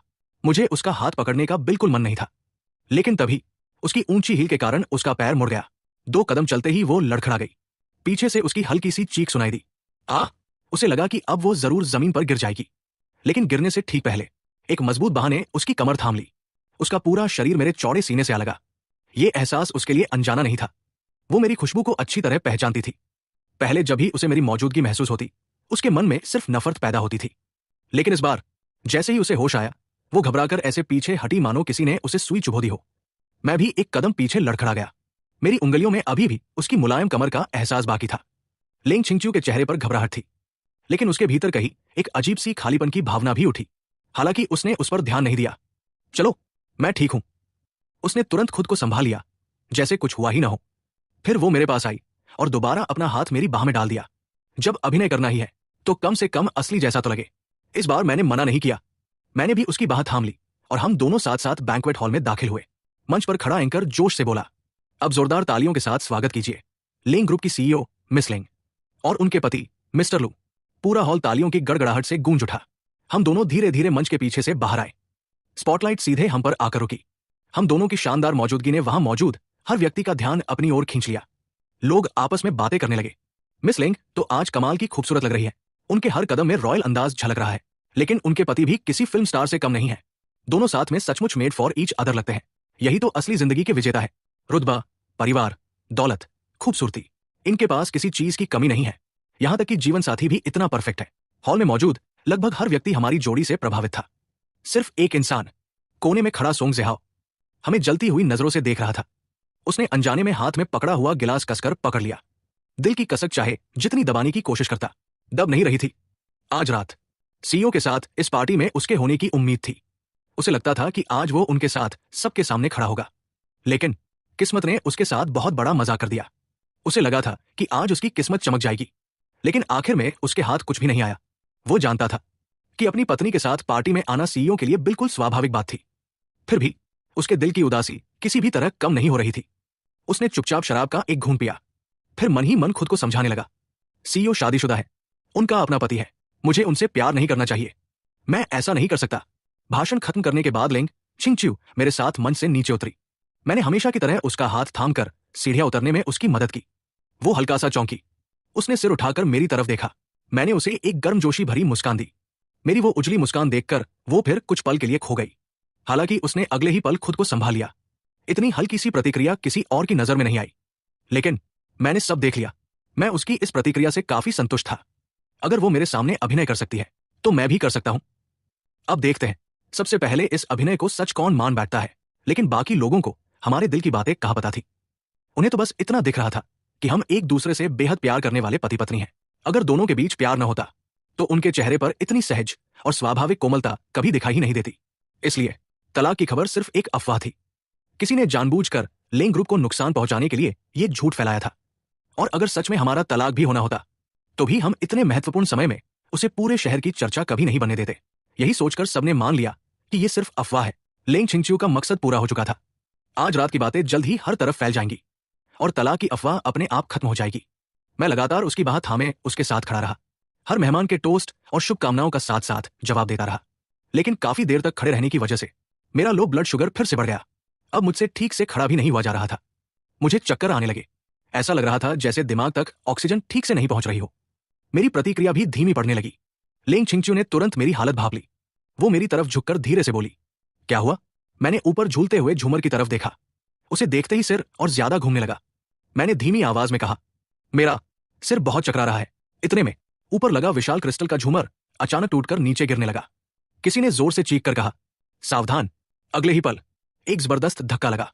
असल में किसी ने लेंग छिंगच्यू को पूरी ताकत से धक्का देकर हटाया और उसके साथ मैं भी एक तरफ जा गिरा। धड़ाम। विशाल झूमर सीधे नीचे आ गिरा, लेकिन वो सोंग ज़ेहाओ के ऊपर गिरा। कांच के टुकड़े चारों तरफ बिखर गए। पूरा हॉल चीखों से गूंज उठा। मैं और लेंग छिंगच्यू दोनों स्तब्ध रह गए। हमारी आंखों के सामने अभी अभी मौत जैसा भयानक हादसा हुआ था। सोंग ज़ेहाओ जमीन पर गिरा पड़ा था। उसकी बांह बुरी तरह कुचल गई थी। खून लगातार बह रहा था। दर्द से उसका चेहरा सफेद पड़ चुका था। हादसा इतना अचानक हुआ कि कुछ पल तक कोई भी उसके पास जाने की हिम्मत नहीं कर पाया। सबसे पहले लेंग छिंगच्यू को होश आया। वो दौड़कर उसके पास पहुंची, घुटनों के बल बैठ गई और उसे सहारा देते हुए घबराकर बोली, ज़ेहाओ, तुम ठीक तो हो? सोंग ज़ेहाओ की पूरी बांह खून से लथपथ थी। उसने बेहद कमजोर नजरों से लेंग छिंगच्यू की तरफ देखा, लेकिन अपनी चोट की परवाह करने के बजाय सोंग ज़ेहाओ ने उल्टा पूछा, मैडम, आप ठीक तो है? लेंग छिंगच्यू एक पल के लिए स्तब्ध रह गई। वो खुद इतनी बुरी तरह घायल था, फिर भी सबसे पहले उसकी चिंता उसी की थी। लेंग छिंगच्यू ने तुरंत सिर उठाकर पूछा, एम्बुलेंस बुलाई गई? सहायक ने तुरंत जवाब दिया, जी मैडम, रास्ते में है। सोंग ज़ेहाओ ने कमजोर आवाज में कहा, मैडम, मैं ठीक हूं। लेकिन वो कुछ ही शब्द बोल पाया था कि अचानक उसकी आंखें बंद हो गई और वो बेहोश होकर लेंग छिंगच्यू की बाहों में गिर पड़ा। लेंग छिंगच्यू ने भौहें सिकोड़ते हुए आदेश दिया, इसे तुरंत अस्पताल ले जाओ। सोंग ज़ेहाओ उसका कर्मचारी था और उसने उसकी जान बचाने के लिए खुद को खतरे में डाल दिया था। एक मालिक होने के नाते वो उसे ऐसे छोड़ नहीं सकती थी। वहां मौजूद हर व्यक्ति यही सोच रहा था। सबको लगा कि लेंग छिंगच्यू सिर्फ अपने कर्मचारी की जिम्मेदारी निभा रही है, लेकिन मैं ऐसा नहीं सोच पा रहा था। मैं पिछले जंग की सारी घटनाएं जी चुका था, इसलिए लेंग छिंगच्यू और सोंग ज़ेहाओ के बीच चाहे कुछ भी होता, मैं अपने मन में तरह तरह के शक करने से खुद को रोक नहीं पाता था। बिल्कुल पिछले जन्म की तरह जरा सी बात होते ही मैं उनके रिश्ते पर शक करने लगता था। हालांकि इस जन्म में मैं खुद से कहता रहता था कि मुझे अब कोई फर्क नहीं पड़ता, फिर भी मेरे मन का शक खत्म नहीं हो रहा था। मेरा चेहरा बेहद खराब लग रहा था। लेकिन वजह यह नहीं थी कि लिंग छिंगच्यू सोंगज़ेहाओ की मदद कर रही थी। असल वजह यह थी कि मुझे एहसास हो गया था मेरी मानसिक हालत अभी भी पूरी तरह ठीक नहीं हुई थी। पिछले जन्म में मेरी यही बेइंतहा शक की आदत आखिरकार मेरी मौत की वजह बनी थी, और मुझे डर था कि कहीं इस जन्म में भी मैं वही गलती दोबारा न दोहरा दूं। मैं ये भी अच्छी तरह जानता था, जब तक मेरा तलाक नहीं होगा मेरा दिल देरसबेर फिर उसी की वजह से उलझ जाएगा। वो जैसे जन्म से ही मेरी सबसे बड़ी कमजोरी थी, उसके सामने मेरी सारी मानसिक मजबूती ढह जाती थी। अगर मैं फिर से उससे प्यार करने लगा तो क्या इसका मतलब यह होगा कि मेरा अंत भी पिछले जन्म जैसा ही होगा? अगर ऐसा ही होना था तो फिर मेरे दोबारा जन्म लेने का मतलब ही क्या था? जैसे ही मुझे पिछले जन्म का दर्दनाक अंत याद आया, मेरे पूरे शरीर की हर नस डर से कांप उठी। अगर इस जन्म का अंत भी वैसा ही हुआ तो मेरे चेहरे का रंग और भी उड़ गया, पूरा शरीर हल्के हल्के कांपने लगा। तभी किसी ने मेरी हालत देख ली। मिस्टर लू, आपको क्या हुआ? आप ठीक तो हैं? मैंने खोई हुई नजरों से आसपास देखा। अचानक मेरी आंखों के सामने अंधेरा छा गया और मैं भी बेहोश होकर गिर पड़ा। सुबह हो चुकी थी।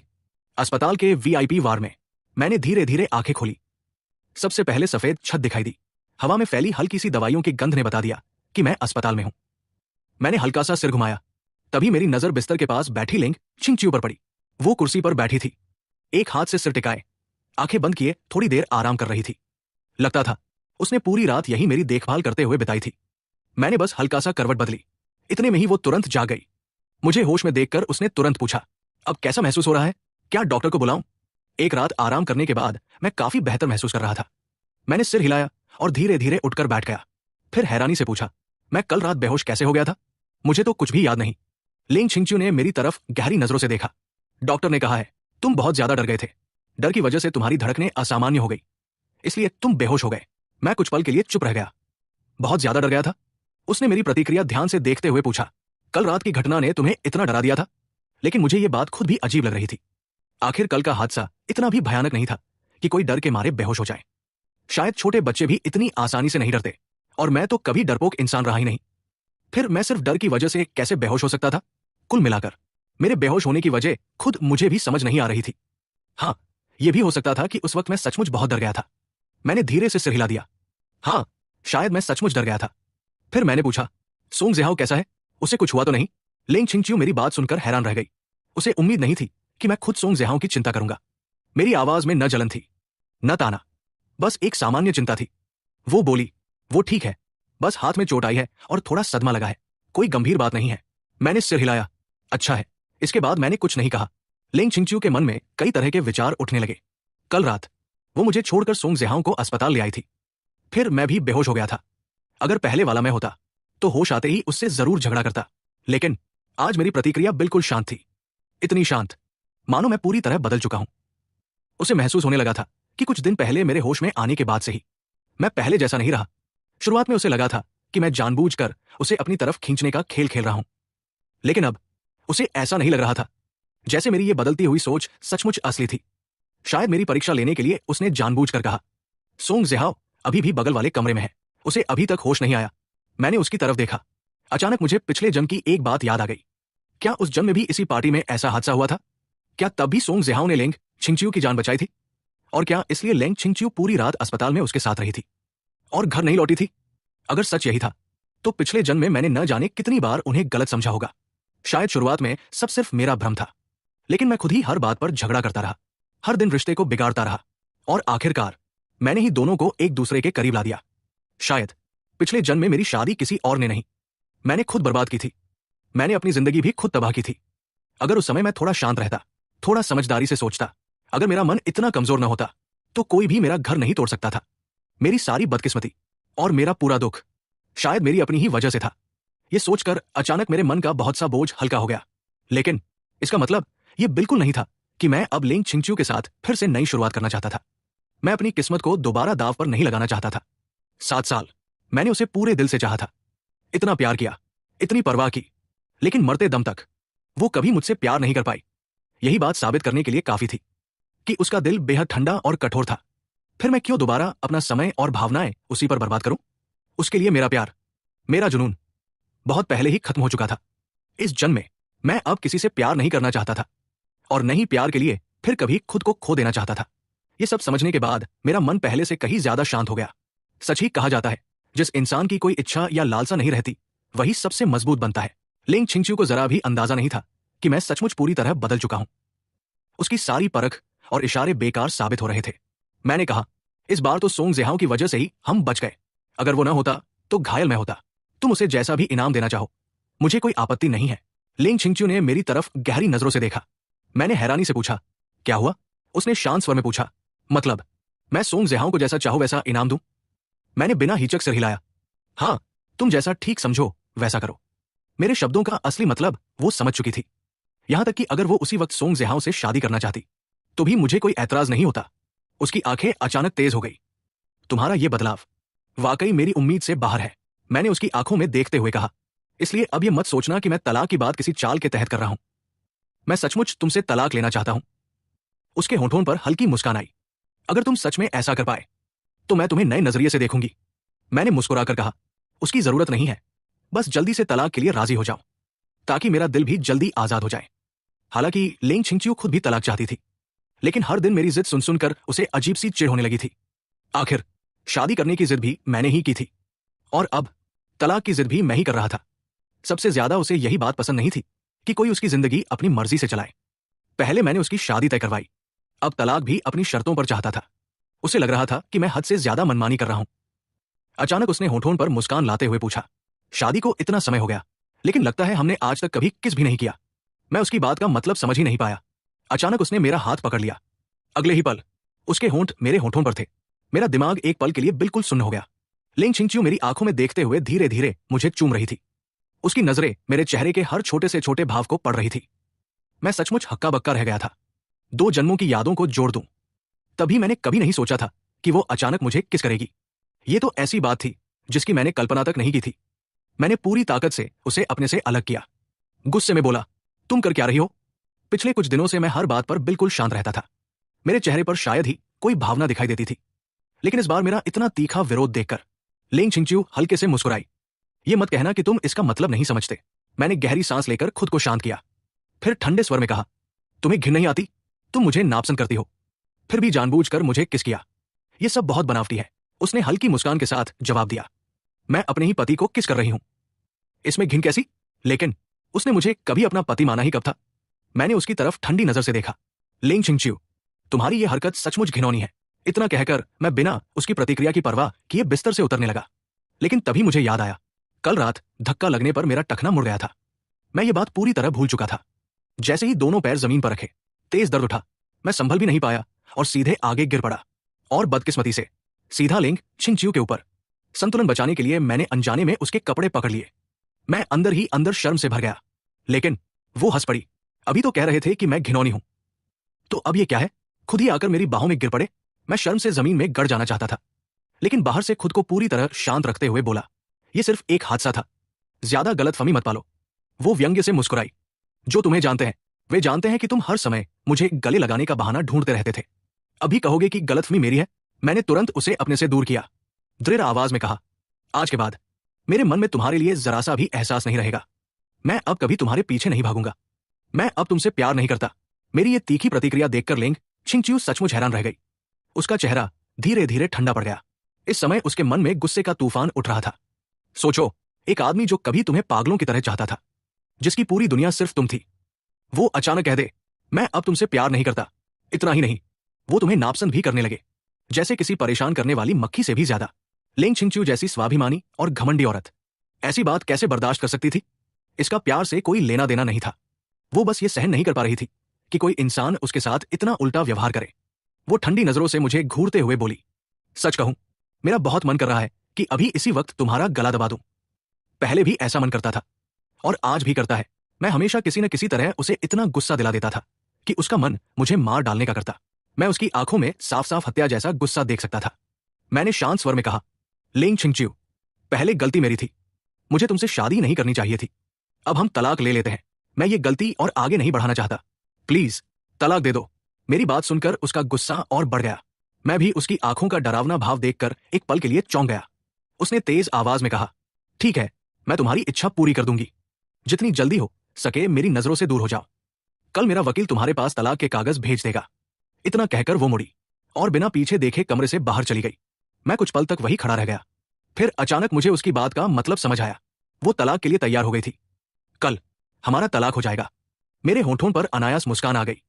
आखिरकार मैं आजाद होने वाला था। मुझे सचमुच एक नई जिंदगी मिलने वाली थी। अगर उस समय लेंग छिंगच्यू ने मेरी खुशी देख ली होती तो शायद सच में लौटकर मेरा गला दबा देती। गुस्से में वो अस्पताल छोड़कर चली गई। उसके स्वभाव को देखते हुए उसका वहां रुकना नामुमकिन था। मैंने तुरंत ली आंटी को फोन किया। वो थोड़ी ही देर में अस्पताल पहुंच गई। छोटे साहब, आखिर हुआ क्या था? आपको इतनी चोट कैसे लग गई? मैंने मुस्कुराते हुए उन्हें पिछली रात की सारी घटना बता दी। मुझे इतना खुश देखकर ली आंटी के मन में तुरंत एक ख्याल आया। उन्होंने मुस्कुराकर पूछा, छोटे साहब, क्या मैडम रात भर आपकी बहुत चिंता करती रही?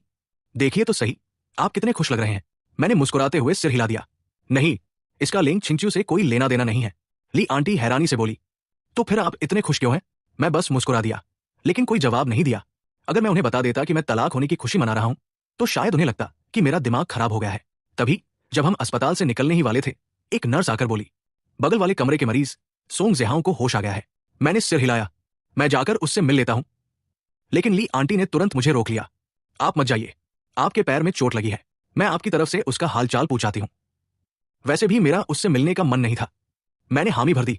ठीक है, उसे कहना कल रात जो उसने हमारी जान बचाई उसके लिए मैं उसका शुक्रगुजार हूं। ली आंटी सोंग ज़िहाओ के कमरे में पहुंची। वो बिस्तर पर कमजोर हालत में लेटा हुआ था। उसका चेहरा बिल्कुल पीला पड़ चुका था। दरवाजे की आहट सुनते ही उसने उम्मीद भरी नजरों से उधर देखा, लेकिन जब उसने देखा कि आने वाली लेंग छिंगच्यू नहीं बल्कि ली आंटी है तो उसकी आंखों में साफ निराशा झलक गई। ये देखकर ली आंटी मन ही मन मुस्कुरा उठी। लगता है इसे उम्मीद थी कि मैडम आएंगी। अफसोस, मैडम तो बहुत पहले ही जा चुकी है। उसे इसकी ये बेचारी हालत देखने का मौका भी नहीं मिला। हालांकि मन में कुछ और सोच रही थी, लेकिन चेहरे पर हमेशा की तरह विनम्र मुस्कान थी। उन्होंने कहा, हेलो सोंग ज़िहाओ, मैं हमारे छोटे साहब और मैडम की तरफ से आपका हालचाल पूछने आई हूं। अब तबीयत कैसी है? सोंग ज़िहाओ भी हल्का सा मुस्कुराया। मैं ठीक हूं। मैडम और मिस्टर लू कैसे हैं? ली आंटी ने जवाब दिया। छोटे साहब को बस हल्की सी चोट आई है। मैडम रात भर उनकी देखभाल करती रही। अब उनकी तबीयत बिल्कुल ठीक है। ये सुनते ही सोंग ज़िहाओ की आवाज में हल्की सी उदासी उतर आई। अच्छा है, ली आंटी ने आगे कहा। छोटे साहब ने खास तौर पर आपको धन्यवाद कहने को कहा है। अगर आपने कल रात उन्हें नहीं बचाया होता तो पता नहीं क्या हो जाता। आप बस आराम से इलाज करवाइए, बाकी किसी बात की चिंता मत कीजिए। सोंग ज़िहाओ ने हल्के से सिर हिलाया। मिस्टर लू का धन्यवाद। ली आंटी मुस्कुराई। अच्छा, अब आप आराम कीजिए, मैं चलती हूं। इतना कहकर वो कमरे से बाहर चली गई। पूरी बातचीत के दौरान उन्होंने न तो सोंग ज़िहाओ का मजाक उड़ाया और न ही उसके साथ कोई बुरा व्यवहार किया, लेकिन अनजाने में उन्होंने उसे सबसे बड़ा झटका दे दिया। कल रात सबसे ज्यादा घायल वही हुआ था। फिर भी लेंग छिंगच्यू पूरी रात मेरी देखभाल करती रही, जबकि सोंग ज़िहाओ तो ठीक बगल वाले कमरे में भर्ती था। इतनी कम दूरी होने के बावजूद लेंग छिंगच्यू एक बार भी उसे देखने नहीं आई। यहां तक कि उसका हाल पूछने के लिए भी उसने किसी को नहीं भेजा। उल्टा मेरी तरफ से ली आंटी उससे मिलने आई थी। यह बात अपने आप साबित कर रही थी कि लेंग छिंगच्यू की नजर में उसकी चोट उतनी महत्वपूर्ण नहीं थी। सोंग ज़िहाओ खुद भी नहीं समझ पा रहा था कि उसके दिल में इतनी कसक क्यों हो रही है। आखिर पिछली बार जब वो अस्पताल में भर्ती हुआ था तब तो मैडम खुद उसे देखने आई थी, लेकिन इस बार उसने अपनी जान जोखिम में डालकर उनकी जान बचाई।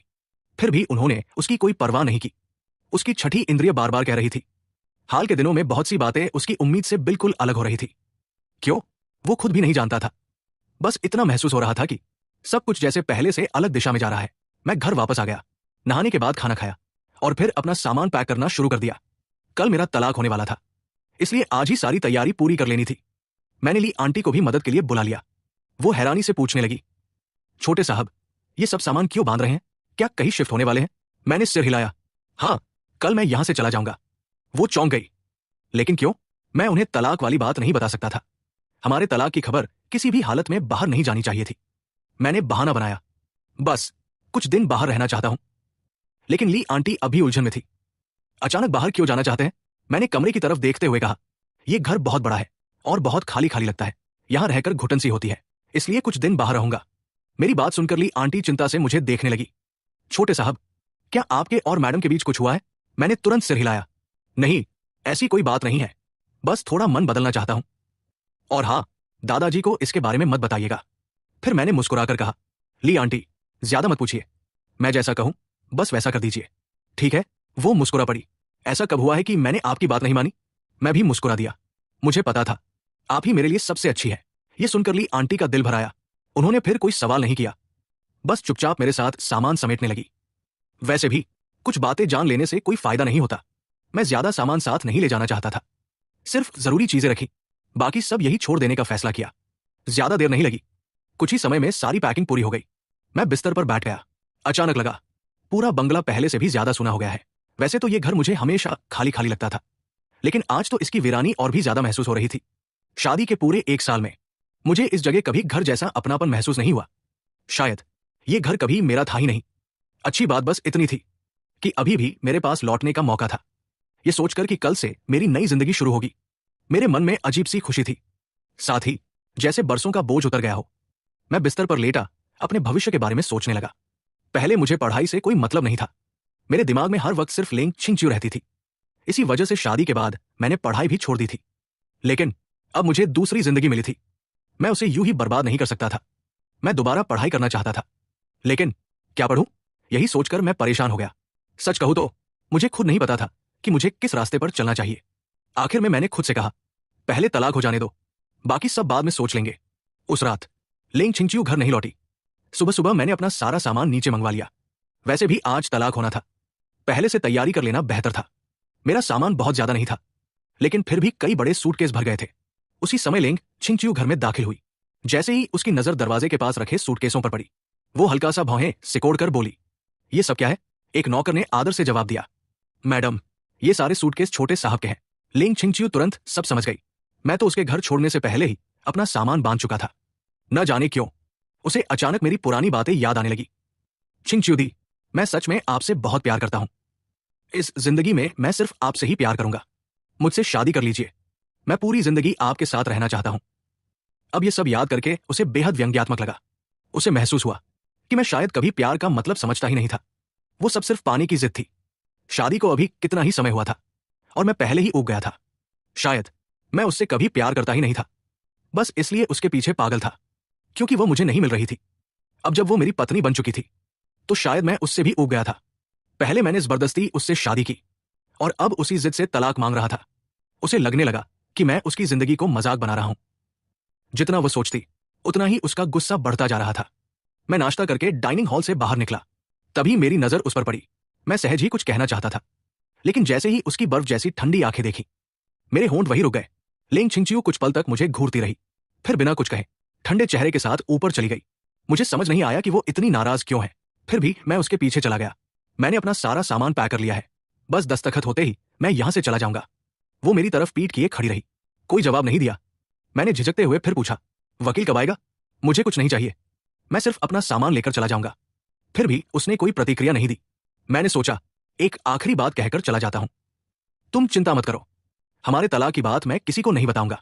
तलाक की बात कब सबको बतानी है, ये पूरी तरह तुम्हारे ऊपर है। मैंने जो कहा है वो निभाऊंगा। मेरी बात पूरी होते ही अब तक चुप खड़ी लेंग छिंचियो अचानक मुड़ी। उसकी आवाज बर्फ जैसी ठंडी थी। बहुत अच्छे, सच में कमाल कर दिया तुमने। मैं समझ ही नहीं पाया कि वो इतनी गुस्से में क्यों है। मैंने अनायास पूछा, क्या हुआ? क्या अब तुम तलाक नहीं चाहती? वो व्यंग्य से मुस्कुराई। मैंने तो कभी तुमसे शादी करना ही नहीं चाहा था, तो फिर तलाक नहीं चाहने की बात कहां से आ गई? मैंने सिर हिलाया। मुझे पता है, इसीलिए तो मैं इस गलती को जितनी जल्दी हो सके खत्म करना चाहता हूं। उसकी आंखों में गुस्सा और गहरा हो गया। तो तुम्हें भी पता है कि ये एक गलती थी? मैं लेंग छिंचियो अपनी जिंदगी में कभी कोई गलती नहीं करती, और तुम मेरी जिंदगी की सबसे बड़ी और इकलौती गलती हो। आखिर तुमने मेरा पीछा क्यों नहीं छोड़ा? मुझे अपनी इस गलती का हिस्सा क्यों बनाया? तुम आखिर खुद को समझते क्या हो? मेरी आंखें हल्के से कांप उठीं, दिल में गहरी टीस हुई। हाँ, ये सब मेरी ही गलती थी। मैं जानता था कि वह मुझसे प्यार नहीं करती, फिर भी मैंने जिद करके उससे शादी की। मैंने कभी उसके दिल की परवाह नहीं की। मैंने धीमे स्वर में कहा, लेंग छिंचियो, मुझे माफ कर दो। वो ठंडी हंसी हंसी, एक सॉरी बोल देने से सब ठीक हो जाएगा? तुम जानते भी हो मैं तुमसे कितनी नफरत करती हूं। इस दुनिया में अगर कोई इंसान मुझे सबसे ज्यादा नापसंद है तो वो तुम हो। मेरा चेहरा सफेद पड़ गया। लगता है मैं सचमुच बहुत बुरा इंसान था, इतना कि कोई मुझसे इतनी नफरत करे। मैंने धीरे से कहा, अब मैं कुछ भी ठीक नहीं कर सकता, नहीं बीती बातें बदल सकता हूं। मैं सिर्फ तुम्हें आजाद कर सकता हूं। अगर तुम्हारी कोई और इच्छा है तो बताओ, मैं वह भी कर दूंगा। उसने बिना किसी भावना के कहा, अभी इसी वक्त मेरी नजरों से दफा हो जाओ और फिर कभी मेरी आंखों के सामने मत आना। मैं कुछ पल चुप रहा, फिर सिर हिलाया। ठीक है, मैं कोशिश करूंगा कि अब कभी तुम्हारे सामने ना आऊं। इतना कहकर मैं मुड़ गया और शांत भाव से बाहर निकल गया। मुझे इतनी आसानी से जाते हुए देखकर लिंग छिंगच्यू के भीतर का गुस्सा और भड़क उठा। ये आदमी पहले मेरी पूरी जिंदगी उलट-पुलट कर गया और अब ऐसे जा रहा है मानो कुछ हुआ ही ना हो। उसे लग रहा था आखिर ये हमेशा अपनी मर्जी क्यों चलाता है। जितना वह सोचती उतनी ही ज्यादा नाराज होती जा रही थी। मैं उदास चेहरे के साथ नीचे उतरा। ली आंटी ने मुझे देखते ही पूछा, छोटे साहब क्या हुआ? मैंने धीरे से कहा, ली आंटी चलते हैं अभी। उन्होंने चिंता से पूछा, आपका और मैडम का फिर झगड़ा हुआ है क्या?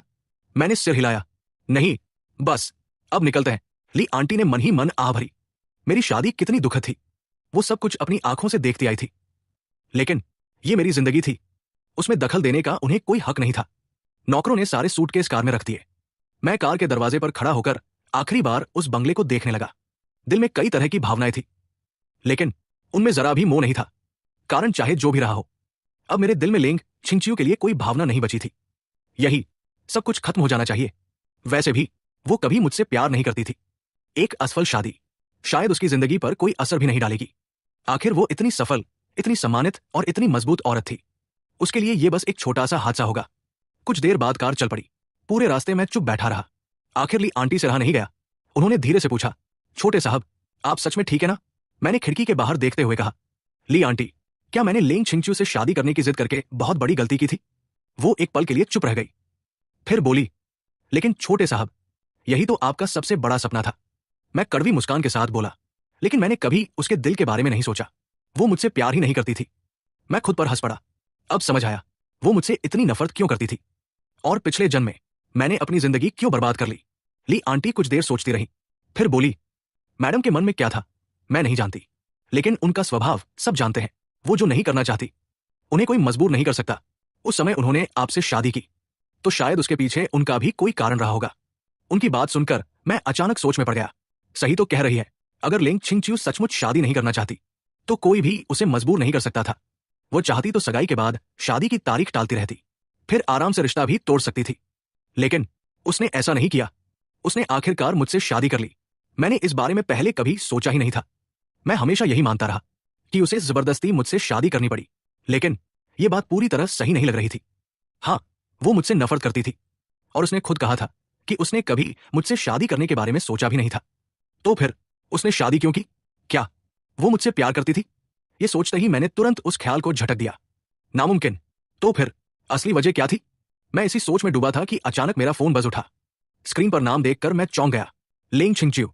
मैंने तुरंत कॉल उठाई। दूसरी तरफ से उसकी ठंडी आवाज आई, कहा हो? मैं एक पल के लिए हैरान रह गया। अभी तो उसने खुद मुझे जाने के लिए कहा था। मैंने जवाब दिया, रास्ते में हूं। क्या अब तलाक के कागजों पर साइन करने हैं? उसने ठंडे स्वर में कहा, 5 मिनट के अंदर वापस आ जाओ। इतना कहकर उसने बिना कुछ और बोले फोन काट दिया। मैं समझ नहीं पाया कि वो आखिर चाहती क्या है। क्या सचमुच अब दस्तखत होने वाले हैं? मैंने तुरंत ड्राइवर से कहा, गाड़ी वापस मोड़ो। हम ज्यादा दूर नहीं गए थे, इसलिए कुछ ही मिनटों में वापस बंगले पहुंच गए। मुझे लगा था कि उसने मुझे तलाक के कागजों पर साइन कराने के लिए बुलाया है। मैं ऊपर गया और बेडरूम का दरवाजा खोला, लेकिन वो बाथरूम में नहा रही थी। मैंने दरवाजे पर दस्तक दी, मैं वापस आ गया हूं। क्या अब साइन करने हैं? अंदर से कोई जवाब नहीं आया। मेरे पास बाहर इंतजार करने के अलावा कोई रास्ता नहीं था। करीब 10 मिनट बाद बाथरूम का दरवाजा खुला। लिंग छिंगच्यू हल्के रंग का बाथरोब पहने बाहर आई। उसकी गोरी त्वचा पर नहाने की ताजगी साफ झलक रही थी। उसकी खूबसूरत और आकर्षक काया किसी का भी दिल धड़का सकती थी। मैं पहले उस पर पागलों की तरह क्यों फिदा था, अब यह बात पूरी तरह समझ आती थी। उसकी हैसियत को एक तरफ रख भी दे तो सिर्फ उसका चेहरा और उसकी खूबसूरती ही किसी को भी दीवाना बनाने के लिए काफी थी। वो किसी मोहिनी से कम नहीं लग रही थी। उसकी हर अदा लोगों का दिल चुरा लेने वाली थी। मैं बचपन से ही बड़े बड़े लोगों के बीच पला बढ़ा था, खुद भी देखने में कम आकर्षक नहीं था। घर परिवार और रुतबा भी किसी से कम नहीं था, लेकिन जब मैंने पहली बार उसे देखा था, उसी पल उस पर दिल हार बैठा था और फिर कभी खुद को संभाल नहीं पाया। उसकी खूबसूरती सचमुच बेमिसाल थी। मैंने मन ही मन स्वीकार किया, वो वाकई एक असाधारण औरत थी। अगर मैंने पिछले जन्म की सारी तकलीफें न झेली होती तो शायद आज भी उसी पर फिदा हो जाता। अच्छी बात बस इतनी थी कि अब मैं अपने दिल पर काबू रखना सीख चुका था। मैंने शांत स्वर में पूछा, तुमने मुझे वापस क्यों बुलाया? उसने ठंडी नजर से मेरी तरफ देखा, फिर नाराज लहजे में बोली, किसने कहा था कि तुम अपनी मर्जी से चले जाओ? मेरे गले में जैसे शब्द अटक गए। अभी कुछ देर पहले तो उसी ने मुझे निकल जाने के लिए कहा था, लेकिन मैं बेकार की बहस नहीं करना चाहता था। मैंने सिर्फ इतना पूछा, आखिर मुझे वापस क्यों बुलाया? उसने बिना कुछ कहे अपना फोन उठाया, एक मैसेज खोला और फोन मेरी तरफ बढ़ा दिया। मैंने स्क्रीन पर लिखा संदेश पढ़ा, छिंगच्यू, क्या तुम्हारा और जेचुआन का फिर झगड़ा हो गया है? मैं कुछ दिनों के लिए तुम्हारे यहां रहने आ रही हूं। दोपहर तक पहुंच जाऊंगी। अगर तुम दोनों फ्री हो तो साथ में लंच करेंगे। माँ, ये मेरी सास का मैसेज था। मैंने हैरानी से उसकी तरफ देखा। तुम्हारी माँ आ जाने वाली है, उसने बिना कोई भाव बदले कहा। जब तक वो यहां है कोई गड़बड़ मत करना। तलाक की बात उन्हें बिल्कुल नहीं पता चलनी चाहिए, समझे? उसकी आंखों में साफ चेतावनी थी। मैं समझ गया कि यह बात किसी भी हालत में छिपानी होगी। हालांकि मुझे समझ नहीं आ रहा था कि वो अपने माता पिता से भी ये बात क्यों छिपाना चाहती है। फिर भी मैंने सिर हिलाया। चिंता मत करो, मैंने अब तक किसी को कुछ नहीं बताया, और जब तक मैं खुद कुछ नहीं कहूंगा लोग चाहे जितना शक करें उन्हें यकीन नहीं होगा कि हमारा सचमुच तलाक होने वाला है। वैसे भी सब जानते हैं कि मैं उससे कितना प्यार करता हूं। ऐसे में कोई भी ये नहीं मानेगा कि मैं उससे तलाक ले सकता हूं। कुछ पल सोचने के बाद मैंने फिर कहा, क्या पहले तलाक के कागजों पर साइन नहीं कर सकते? मैं उसके बाद भी तुम्हारे साथ सबके सामने पति पत्नी होने का नाटक करता रहूंगा। लेंग छिंगच्यू के होठों पर ठंडी मुस्कान उभर आई। तुम्हें लगता है मैं ऐसा सौदा करूंगी जिसमें मेरे हाथ में कोई नियंत्रण ही न रहे? अगर पहले तलाक हो गया तो उसके बाद मैं उसके कहे अनुसार चलूं या नहीं, ये पूरी तरह मेरी मर्जी होगी। मैं उलझन में पड़ गया। लेकिन तुमने तो कहा था कि आज साइन करेंगे। सच तो यह था कि मैं कल से ही इस पल का इंतजार कर रहा था। अगर आज तलाक नहीं हुआ तो मुझे सचमुच निराशा होगी। मैंने समझाने की कोशिश की, हम चुपचाप साइन कर सकते हैं, किसी को पता भी नहीं चलेगा। मैं तुम्हारा पूरा साथ दूंगा, तुम्हारे मम्मी पापा को भी कुछ पता नहीं चलने दूंगा। इन दिनों लेंग छिंगच्यू को सबसे ज्यादा जिस बात से चिढ़ होने लगी थी वो थी मेरे मुंह से बार बार तलाक शब्द सुनना। मैं पिछले कई दिनों से हर बात में यही दोहराता आ रहा था। उसने ठंडे स्वर में कहा, मुझे याद दिलाने की जरूरत नहीं है, मैं तुमसे तलाक जरूर लूंगी, लेकिन अभी नहीं। अभी तलाक लेना भूल जाओ। मेरे पास मानने के अलावा कोई रास्ता नहीं था। मैंने पूछा, तो कम से कम कोई समय तो बता दो। मैं आखिर कब तक इंतजार करूं? मैं हमेशा इंतजार नहीं कर सकता। असल में मुझे डर था कि कहीं मेरा धैर्य जवाब न दे जाए। उसके भीतर गुस्सा फिर से उभर आया, लेकिन इस बार उसने खुद को संभाल लिया। मेरे लिए तलाक लेना इतना आसान नहीं है। जब सारी तैयारी पूरी हो जाएगी तब मैं खुद तुमसे तलाक लूंगी। उस दिन तुम चाहो या न चाहो तलाक होकर रहेगा। मुझे पूरा यकीन था वो भी मेरी ही तरह इस शादी को जल्द खत्म करना चाहती थी। जब इस गलत शादी की शुरुआत मेरी वजह से हुई थी तो उसे खत्म करने में भी मुझे उसका साथ देना चाहिए। मैंने धीरे से कहा, ठीक है, जब तक तुम तैयार नहीं हो जाती मैं इंतजार कर लूंगा। मैं तुम्हारा पूरा साथ दूंगा। बस आज जो कहा है उसे भूलना मत। वो हल्का सा हंसी। तुम्हें लगता है मैं अपनी बात से पलट जाऊंगी? मुझे तो ज्यादा डर है कि कहीं आखिर में पलटने वाले तुम न निकलो। मैंने तुरंत हाथ उठाकर कहा, ऐसा कभी नहीं होगा। मैं अपनी बात से बिल्कुल नहीं पलटूंगा। वो अब मुश्किल से अपना गुस्सा रोक पा रही थी। अब निकलो यहां से, मुझे आराम करना है। मैं वही खड़ा रहा। मैंने पूछा, अब मैं किस कमरे में रहूं? उसने आंखें सिकोड़कर मेरी तरफ देखा। इतना बेवकूफी भरा सवाल भी पूछना पड़ रहा है? जाहिर है तुम मेरे ही कमरे में रहोगे। अगर हम अलग अलग कमरों में रहने लगे तो उसकी मां को तुरंत शक हो जाता। अभी किसी भी हालत में उसके माता पिता को हमारे तलाक की भनक नहीं लगनी चाहिए थी। कुछ पल बाद उसने कहा, जल्दी जाकर अपना सारा सामान वापस कमरे में रखवा दो। इतना कहकर वो बाहर चली गई। मैंने कोई विरोध नहीं किया। फौरन नौकरों को बुलाकर अपना सारा सामान फिर से उसी कमरे में रखवा दिया। लेंग छिंगच्यू के माता पिता भी इसी सिटी में ही रहते थे, बस उनका घर यहां से थोड़ा दूर था। कभी कभी मैं भी लेंग छिंगच्यू के साथ उनके घर खाने पर चला जाता था। उसके पिता लेंग परिवार के मुखिया और लेंग ग्रुप के संस्थापक थे। बहुत रौबदार और प्रभावशाली व्यक्ति। वही उसकी मां झाओ शुहुआ। सुना था कि अपनी जवानी में वो पूरे सी सिटी की सबसे खूबसूरत महिला मानी जाती थी। सिर्फ सुंदर ही नहीं, बेहद शिक्षित और संस्कारी भी थी। लेंग छिंगच्यू ने अपने माता पिता की हर अच्छी बात विरासत में पाई थी। वो सचमुच हर मायने में परफेक्ट लगती थी। मेरे पास अगर कुछ था तो बस अच्छा परिवार और ठीक ठाक शक्ल सूरत। बाकी किसी बात में मैं उसके सामने नहीं टिकता था। अच्छी बात यह थी कि झाओ शुहुआ ने कभी मुझे नापसंद नहीं किया। वो हमेशा मेरे साथ बहुत अच्छा व्यवहार करती थी, इसलिए मुझे उनके सामने अभिनय करने की ज्यादा चिंता नहीं थी। बस इतना ध्यान रखना था कि उन्हें हमारे तलाक का जरा भी शक न हो। दोपहर ठीक 12 बजे झाओ शुहुआ समय पर पहुंच गई। मैं और लेंग छिंगच्यू दोनों उन्हें लेने बाहर गए। एक शानदार रोल्स रॉयस आकर रुकी। उसमें से झाओ शुहुआ उतरी। उनका व्यक्तित्व बेहद शालीन और गरिमामय था। उन्हें देखकर ऐसा लगता था जैसे उम्र उन पर रुकी हुई हो। करीब 60 साल की होने के बावजूद वो मुश्किल से 40 साल की लगती थी। उनकी त्वचा और फिटनेस देखकर कोई भी दंग रह जाए। मैं मन ही मन उनकी बहुत इज्जत करता था। लेंग छिंगच्यू ने आदर से कहा, मां। हालांकि उसके चेहरे पर हमेशा की तरह कोई भाव नहीं था। मैंने भी मुस्कुराकर कहा, मां। झाओ शुहुआ ने तुरंत बनावटी नाराजगी दिखाई। क्या बात है? मां को देखकर तुम दोनों जरा भी खुश नहीं हुए? हर समय इतना गंभीर चेहरा क्यों बनाए रखते हो? जरा मुस्कुराया भी करो। उदास चेहरे बिल्कुल अच्छे नहीं लगते। फिर उन्होंने प्यार से शिकायत की, कितने दिन हो गए तुम दोनों घर नहीं आए? हर बार मुझे ही बुलाना पड़ता है। मैं कुछ बोल ही नहीं पाया। वो हंस पड़ी। ठीक है, मुझे पता है छिंगच्यू आजकल बहुत बिजी रहती है और अचवान, तुम्हें तो बस मेरी बेटी ही दिखाई देती है। माँ याद ही कहाँ रहती है? मैं शर्माते हुए बोला। ऐसी बात नहीं है, मेरे लिए तो आप भी मेरी अपनी माँ जैसी है। झाओ शुहुआ मुस्कुरा दी। बस मेरी बेटी का अच्छे से ख्याल रखना, यही मेरे लिए काफी है। चलो अंदर चलते हैं, इस बार मैं कुछ दिन यही रहने वाली हूं। आराम से बैठकर खूब बातें करेंगे। मैं चुपके से लेंग छिंगचियो की तरफ देखने लगा। उसी समय उसने भी मेरी तरफ देखा। हम दोनों की नजरें मिली और बिना कुछ कहे हम एक दूसरे का मतलब समझ गए। दोपहर का खाना पहले से तैयार था। हम सब सीधे डाइनिंग टेबल पर बैठ गए। खाते खाते लेंग छिंगचियो ने धीमे से पूछा, माँ, क्या आप सचमुच कुछ दिन यही रहेंगी? पापा ने मान लिया। उसके माता पिता हमेशा साथ रहते थे, इतने सालों में शायद ही कभी अलग हुए हों। ऐसे में झाओ शुहुआ का अकेले यहां आना थोड़ा अजीब था। वो मुस्कुराई। उन्हें मानना है या नहीं, उससे क्या फर्क पड़ता है, फैसला मैं करती हूं। लेंग छिंगचियो ने मजाक में पूछा, कहीं आप दोनों का झगड़ा तो नहीं हुआ? झाओ शुहुआ ने प्यार से उसके सिर पर हल्की सी चपत लगाई। कैसी बेकार बातें करती हो, मैं तो इसलिए आई हूं कि कहीं तुम दोनों के रिश्ते में कोई दिक्कत ना आ जाए। असल में उनके आने की असली वजह कुछ और थी। वो हमारी शादीशुदा जिंदगी में दखल देने नहीं आई थी, बल्कि उन्हें अपने नाती नातिन की इतनी बेसब्री से प्रतीक्षा थी कि अब उनसे इंतजार नहीं हो रहा था। हमारी शादी को इतना समय हो चुका था, लेकिन लेंग छिंगचियो अब तक मां नहीं बनी थी। इसलिए उन्होंने तय किया था कि कुछ दिन हमारे साथ रहकर किसी तरह हमें बच्चा करने के लिए प्रेरित करें। लेकिन न मुझे इसका पता था और नहीं लेंग छिंगचियो को। हम दोनों तो यही समझ रहे थे कि बस उनके सामने पति पत्नी होने का नाटक ठीक से निभाना है। दिन भर लेंग छिंगचियो ऑफिस में रही। रात काफी देर से वो कमरे में लौटी। दरवाजा खोलते ही उसकी नजर बिस्तर पर सोए हुए मुझ पर पड़ी। कमरे में हल्की सी गुलाब की खुशबू फैली हुई थी। वो अपने कपड़े लेकर बाथरूम में चली गई। असल में मैं सोया नहीं था, बस उसका सामना नहीं करना चाहता था, इसलिए सोने का नाटक कर रहा था। कुछ देर बाद वो नहाकर बाहर आई। बिस्तर के किनारे बैठी। मैं उसकी तरफ पीठ किए लेटा था, लेकिन मुझे महसूस हो गया कि वो भी मेरे बगल में आकर लेट गई है। वो भी मेरी तरफ पीठ करके लेट गई। कुछ ही देर बाद कमरे की लाइट बंद हो गई।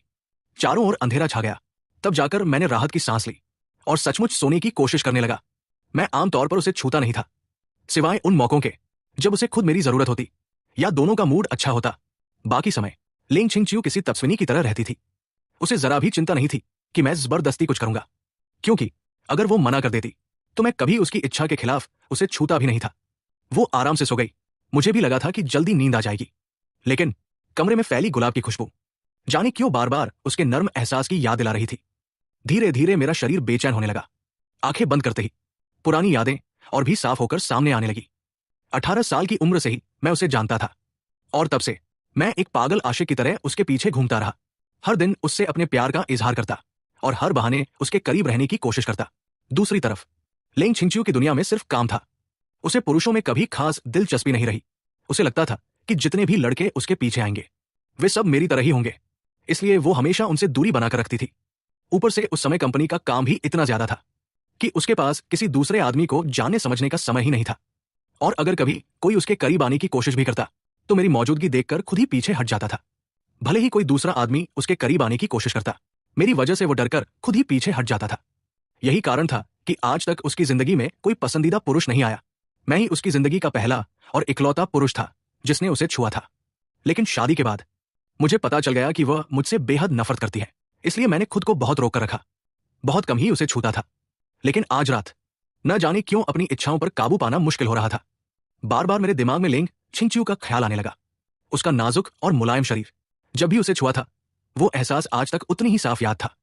सबसे गहरी याद उस दिन की थी जब पार्टी के मेकअप रूम में मैंने उसे अपनी बाहों में लिया था। अजीब बात यह थी, उस दिन मैंने सिर्फ उसे एक पल के लिए गले लगाया था, लेकिन उस एक पल का एहसास हमारे पति पत्नी बनने के बाद के किसी भी स्पर्श से कहीं ज्यादा गहरा था। उस दिन उसकी नरम कमर को छूते समय उंगलियों पर जो एहसास रह गया था वो आज तक नहीं भूला था। उन्हीं बातों को सोचते सोचते मेरी उंगलियां जैसे फिर उसी एहसास को महसूस करना चाहने लगी। अनजाने में मेरा हाथ भी हल्का सा हिल गया, जैसे मैं उसके पास लेटी औरत को अपनी तरफ खींच लेना चाहता हूं। लेकिन ऐसा नहीं हो सकता। हम जल्द ही तलाक लेने वाले हैं। अब मैं उसे दोबारा नहीं छू सकता, वरना हमारा रिश्ता और भी उलझ जाएगा। मैं अच्छी तरह जानता था, चाहे मन कितना भी क्यों न करे, अब मुझे खुद को रोकना ही होगा। मैं झटके से करवट बदलकर लेट गया।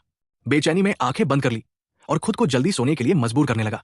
उसी समय नींद में डूबी लेंग छिंगचियो भी मेरी तरफ करवट बदलकर लेट गई। बिना पीछे देखे ही मुझे महसूस हो गया, अब वो मेरे और भी करीब आ गई है। उसके शरीर से आती हल्की सी स्त्री सुगंध साफ महसूस हो रही थी। ऐसा लग रहा था अगर मैं बस पलट कर देखूं तो उसका चेहरा मेरे बिल्कुल सामने होगा। बड़ी मुश्किल से शांत हुई बेचैनी फिर सिर उठाने लगी, और इस बार पहले से भी ज्यादा तीव्र, मानो किसी भी तरह उसे दबा पाना नामुमकिन हो। कमरे में ऐसी चल रहा था। फिर भी मुझे लग रहा था कि तापमान लगातार बढ़ता जा रहा है। मेरा पूरा शरीर तपने लगा। धत! मैं झुंझलाकर तुरंत बिस्तर से उठ बैठा, सीधे बालकनी में गया और एक सिगरेट जला ली। रेलिंग पर टिककर ठंडी हवा खाने लगा। धीरे धीरे मन की बेचैनी भी शांत होने लगी। लेकिन अब कमरे में लौटकर सोने का मन बिल्कुल नहीं था। रात यूं ही बीत गई। दूसरी तरफ लेंग छिंगचिू को उस रात कई दिनों बाद सबसे अच्छी नींद आई। उसे एक भी सपना नहीं आया। पिछली रात झाओ शुहुआ ने उसे एक खास खुशबू वाली अगरबत्ती दी थी, जो मन को शांत रखती थी। उसे भी उम्मीद नहीं थी कि उसका असर इतना अच्छा होगा। सुबह वो आलस भरी मुस्कान के साथ उठी और आराम से अंगड़ाई ली। उसी समय बाथरूम का दरवाजा खुला।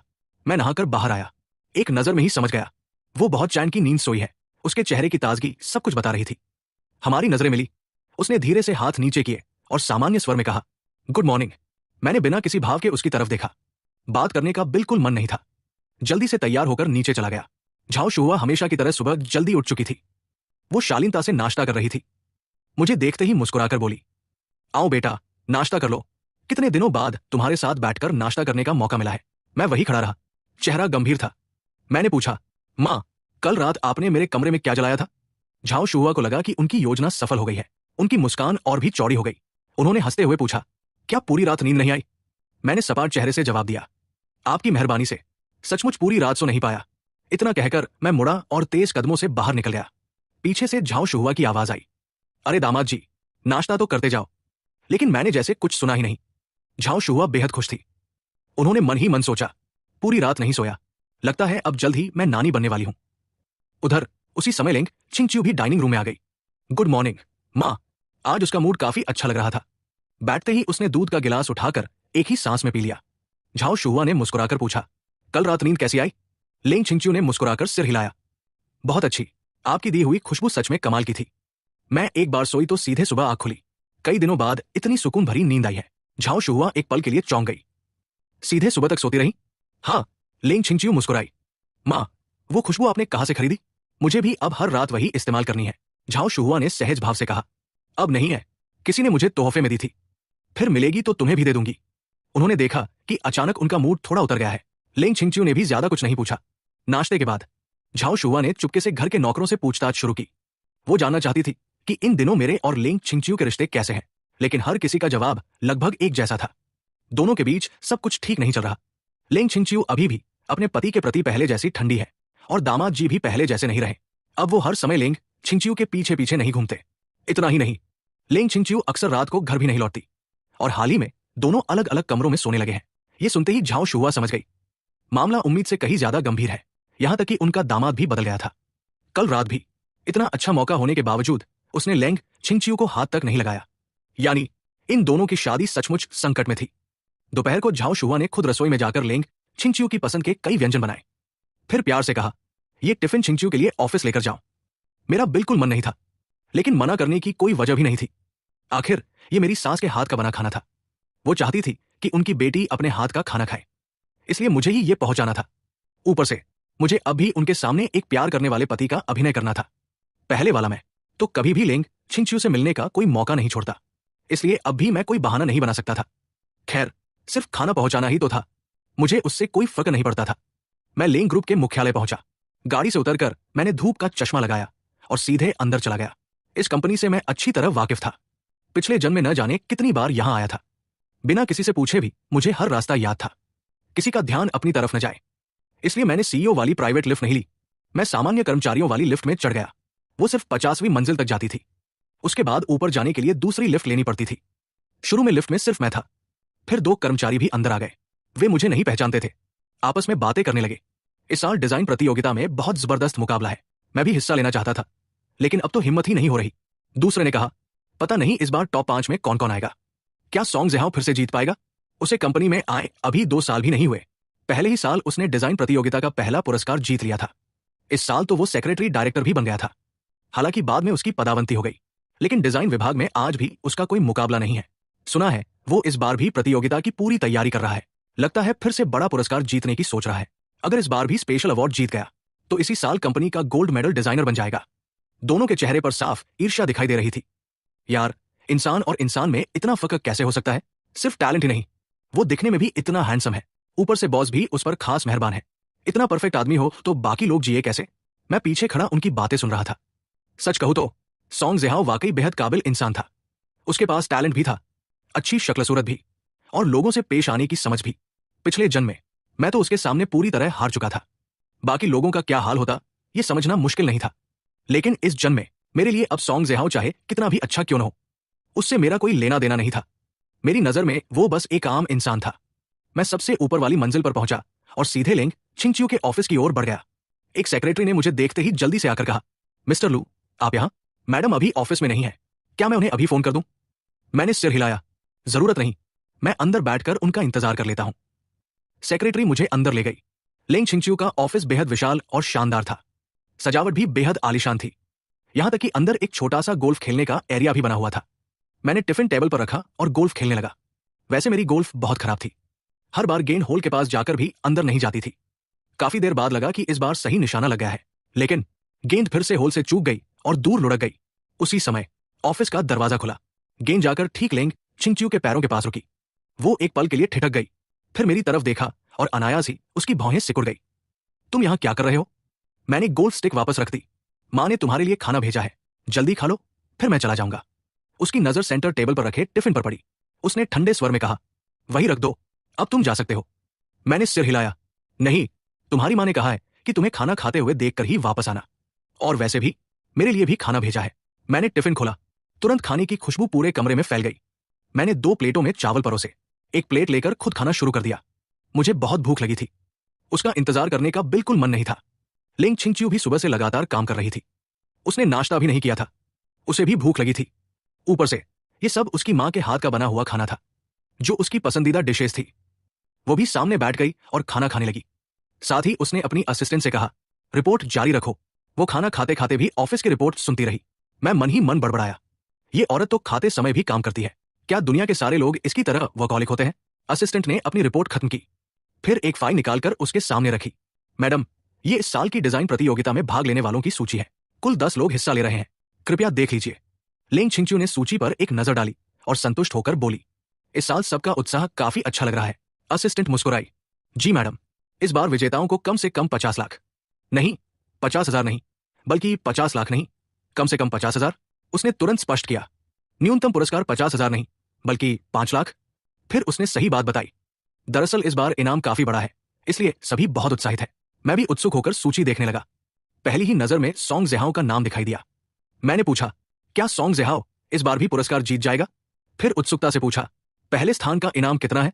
असिस्टेंट ने तुरंत जवाब दिया, हमारी कंपनी का सबसे बड़ा पुरस्कार स्पेशल ग्रैंड प्राइज है, जिसमें पूरे 50 लाख युवा नहीं, बल्कि 5 मिलियन 50 लाख का इनाम है। मैं हैरान रह गया, इतना ज्यादा? असिस्टेंट मुस्कुराई, जी, इस बार मैडम ने खुद इनामी राशि बढ़ाई है, क्योंकि इस साल की प्रतियोगिता कंपनी के लिए बहुत महत्वपूर्ण है। मैंने फिर पूछा, पिछले साल कितना इनाम था? ग्रैंड प्राइज 1 मिलियन था, बाकी पुरस्कारों में भी कम से कम 1 लाख युवान मिलते थे। मैंने पूछा, कुल कितने विजेता चुने जाएंगे? कुल 5 स्थान है, लेकिन इसका मतलब ये नहीं कि 5 को पुरस्कार मिलना ही तय है। मैं समझ नहीं पाया। असिस्टेंट मुस्कुराकर बोली, यानी सिर्फ टॉप 5 में आ जाना काफी नहीं है, डिजाइन ऐसा होना चाहिए जिसे मैडम खुद मंजूरी दें। अगर उन्हें कोई डिजाइन पसंद नहीं आया तो किसी को भी पुरस्कार नहीं मिलेगा। मैं हैरानी से बोला, इतना सख्त नियम? तभी मुझे पिछली जिंदगी की एक बात याद आ गई। उसी दौरान लिंग छिंगचियो और सॉन्ग ज़िहाओ न्यूयॉर्क बिजनेस ट्रिप पर गए थे। शुरुआत में मुझे इस बारे में कुछ पता नहीं था।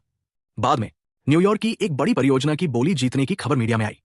मुख्य डिजाइनर के रूप में लिंग छिंगचियो के डिजाइन की हर जगह तारीफ हो रही थी। तभी मैंने वो खबर पढ़ी। उस रिपोर्ट में डिजाइन टीम के सदस्यों की सूची भी छपी थी और उसमें सॉन्ग ज़िहाओ का नाम भी था। ये देखते ही मैं पिछले जन्म में उससे बुरी तरह झगड़ पड़ा था। अब उन बातों को याद करने का मन नहीं था। बस इतना महसूस हुआ, लिंग छिंगचियो और सॉन्ग ज़िहाओ सचमुच एक दूसरे के लिए बने थे। दोनों बेहद प्रतिभाशाली थे और मैं उनके सामने बिल्कुल निकम्मा था। इसलिए जितनी जल्दी हो सके तलाक हो जाना ही बेहतर था। कम से कम रोज रोज उन दोनों को देखकर परेशान तो नहीं होना पड़ेगा। मैंने आगे कोई सवाल नहीं किया, चुपचाप सिर झुकाकर खाना खाने लगा। कुछ देर बाद लिंग छिंगचियो खाना खत्म कर चुकी थी। उसने चॉपस्टिक रख दी और असिस्टेंट से कहा, तुम जा सकती हो। असिस्टेंट आदर से सिर झुकाकर बाहर चली गई। अब पूरे ऑफिस में सिर्फ हम दोनों बचे थे। मैंने भी अपना खाना खत्म किया और सामान समेटने लगा। मैं चलता हूं, तुम्हारे काम में और बाधा नहीं डालूंगा। मैं सिर झुकाकर टिफिन समेट रहा था, इसलिए मुझे दिखाई नहीं दिया कि वो चमड़े के सोफे पर आराम से टिककर मुझे ध्यान से देख रही थी। कुछ देर बाद उसने पूछा, लगता है तुम मुझसे बहुत नाराज हो। मैंने उसकी तरफ देखा और हल्की मुस्कान के साथ कहा, तुम्हें ऐसा सिर्फ लग नहीं रहा, सच में हूं। वो मुस्कुराई, अच्छा, मुझसे इतनी नाराजगी किस बात की है? मैंने बिना झिझक जवाब दिया। तुम्हारे साथ बैठकर खाना खाने का सारा मजा खराब हो जाता है। उसकी आवाज तुरंत ठंडी पड़ गई। क्या कहा तुमने? अब मुझे उससे डर नहीं लगता था। मैंने साफ कहा, खाना खाते समय भी तुम काम करती रहती हो। ऐसे माहौल में किसका खाने का मन करेगा? वो हल्का सा हंसी। लेकिन अभी तो तुम्हें मेरे काम में बड़ी दिलचस्पी थी। मैंने समझाया, मुझे काम में नहीं, इनामी रकम में दिलचस्पी थी। वो मुस्कुराई। लू परिवार के बड़े बेटे को भी इतनी सी रकम आकर्षित करती है? वैसे भी हर महीने तुम्हें जितने पैसे मिलते हैं उससे ज्यादा तो जेब खर्च भी नहीं बनता। मेरे हाथ अचानक रुक गए। उसकी बात किसी जोरदार तमाचे की तरह लगी। हाँ, मेरे पास सचमुच कोई बचत नहीं थी। दुनिया मुझे अमीर घर का बेटा समझती थी, लेकिन हर महीने मुझे सिर्फ जेब खर्च मिलता था। दादाजी 2 लाख नहीं 20,000 युआन देते थे और लेंग छिंगच्यू हर महीने 30,000 देती थी। कुल मिलाकर मेरे पास सिर्फ 50,000 युआन का मासिक खर्च था।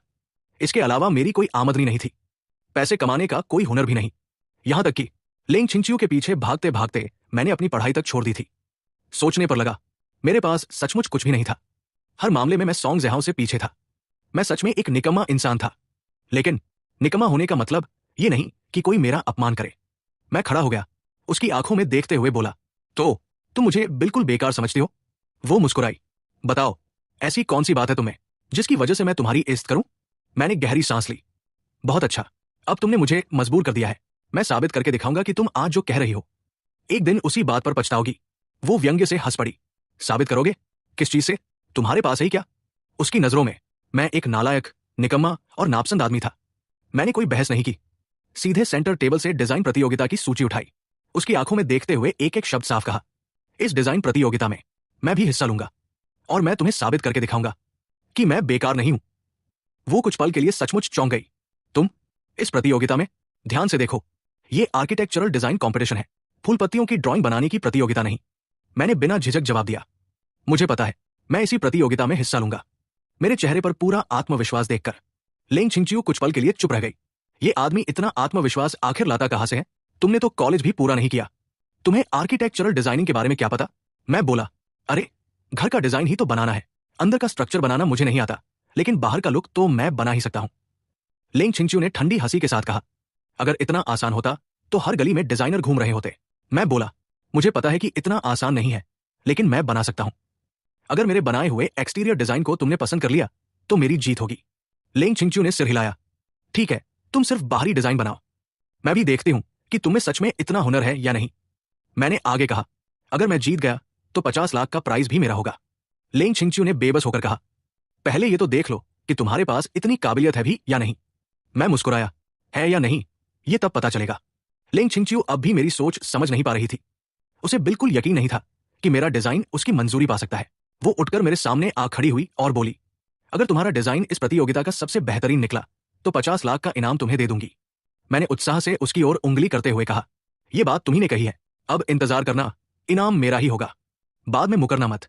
उसने मेरा हाथ पकड़कर उंगली नीचे करते हुए कहा, मेरी बात पर शक करने की तुम्हारी हैसियत नहीं है और आगे से मेरी तरफ उंगली मत उठाना।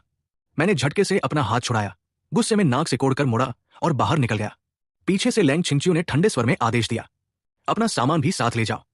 मैंने पीछे मुड़कर भी नहीं देखा और कहा, जो पहले खा ले उसे बर्तन धोने की जरूरत नहीं होती, जो बाद में खाए वही साफ करेगा। धड़ाम, मैंने दरवाजा जोर से बंद किया और बाहर निकल गया। घर पहुंचने के बाद पता चला कि सासू मां झाओ शुहुआ वापस जा चुकी थी। ससुर जी उन्हें बुलाकर ले गए थे। मुझे पहले से ही पता था कि सासू मां ज्यादा दिन यहां रुक ही नहीं सकती। उनकी और ससुर जी की आपस में इतनी अच्छी बनती थी कि वे एक दूसरे से ज्यादा देर दूर रह ही नहीं सकते थे। एक रात रुक जाना ही शायद उनकी हद थी। लेकिन जाते जाते झाओ शुहुआ ली मां के लिए एक संदेश छोड़ गई थी। उन्होंने कहा था कि अब से हर दोपहर मैं खुद लेंग छिंगच्यू के लिए लंच लेकर जाऊंगा और उसके साथ बैठकर खाना भी खाऊंगा। अगर मैंने ऐसा नहीं किया तो वे खुद वापस आकर हमारी निगरानी करेंगी। मैं बिल्कुल नहीं चाहता था कि वे फिर लौटें, वरना मुझे दोबारा लेंग छिंगच्यू के साथ एक ही कमरे में रहना पड़ता। इसलिए मैंने रोज उसके लिए लंच ले जाने की बात मान ली। वैसे भी ज्यादा दिन की बात नहीं थी, जल्दी हमारा तलाक हो जाएगा। मैंने ली मां से कहा, ली मां, मेरा सारा सामान वापस कमरे में रखवा दीजिए, मैं गेस्ट रूम में जाकर सो जाऊंगा। ली मां झिझकते हुए बोली, छोटे मालिक, समधन जी को पता चल गया है कि आप और मैडम अलग अलग कमरों में सोते हैं। उन्होंने हम सबको कहा है कि अगर आप दोनों फिर से अलग सोए तो उन्हें तुरंत बता दें। मेरा सिर दर्द करने लगा। अगर यह पिछला जन्म होता तो सासू मां की ये मदद मुझे बहुत अच्छी लगती, लेकिन इस जन्म में मुझे इसकी बिल्कुल जरूरत नहीं थी। मैंने मन ही मन सोचा, कोई बात नहीं, बस कुछ दिन और सहना है। जैसे ही लेंग छिंगच्यू अपनी सारी तैयारी पूरी कर लेगी, हमारा तलाक हो जाएगा। तब तक बस अभिनय करना पड़ेगा। वैसे भी एक कमरे में सोने का मतलब यह नहीं था कि हमारे बीच कुछ होगा। हम दोनों एक दूसरे को पसंद तक नहीं करते थे। चाहे लेंग छिंगच्यू मेरे सामने बिना किसी कपड़े के भी खड़ी हो जाए, मैं उसे हाथ तक नहीं लगाऊंगा। मुझे अपने ऊपर पूरा भरोसा था और यह भरोसा भी उसी ने मुझे दिया था। इस समय मेरे लिए सबसे जरूरी काम था डिजाइन बनाना। मैंने खुद को कमरे में बंद किया और स्केच बनाने बैठ गया। अच्छी बात यह थी कि बचपन में मैंने ड्राइंग सीखी थी, इसलिए बेसिक स्केचिंग मेरे लिए मुश्किल नहीं थी। जहां तक बिल्डिंग के डिजाइन की बात थी, वो तो मैं पहले ही तय कर चुका था। पिछले जन्म में लेंग छिंगच्यू के हर डिजाइन से मैं अच्छी तरह वाकिफ था। खासतौर पर न्यूयॉर्क की उस प्रतियोगिता के लिए उसने जो डिजाइन बनाया था, उसका रूप मुझे अब भी याद था। मैं हंसते हुए बोला, लेंग छिंगच्यू, तुमने ही मुझे मजबूर किया है। अब मैं तुम्हारी ही डिजाइन से तुम्हें हराऊंगा। मैं चालाकी भरी हंसी हंसते हुए ड्राइंग बनाने लगा, लेकिन जल्द ही मुझे एहसास हुआ कि मैंने बात बहुत आसान समझ ली थी। मुझे उसके डिजाइन लगभग 70-80% तक ही याद थे। हर छोटी बड़ी डिटेल याद नहीं थी। कई बार बनाने के बाद भी मुझे लगता रहा कि कुछ ना कुछ कमी रह गई है। मैं आधे अधूरे काम से संतुष्ट नहीं होना चाहता था। आखिर मुझे 50 लाख का इनाम जीतना था।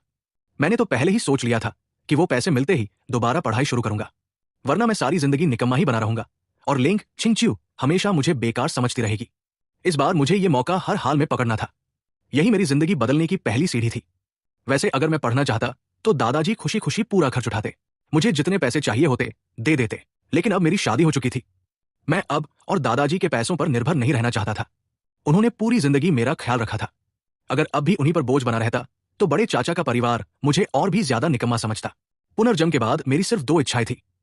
पहली, अब कभी लेंग छिंगच्यू के पीछे पागल नहीं बनूंगा। दूसरी, दादाजी को मेरी वजह से फिर कभी चिंता नहीं करनी पड़ेगी। अब आगे की जिंदगी मुझे अपने दम पर बनानी थी। डिजाइन प्रतियोगिता में अभी समय था।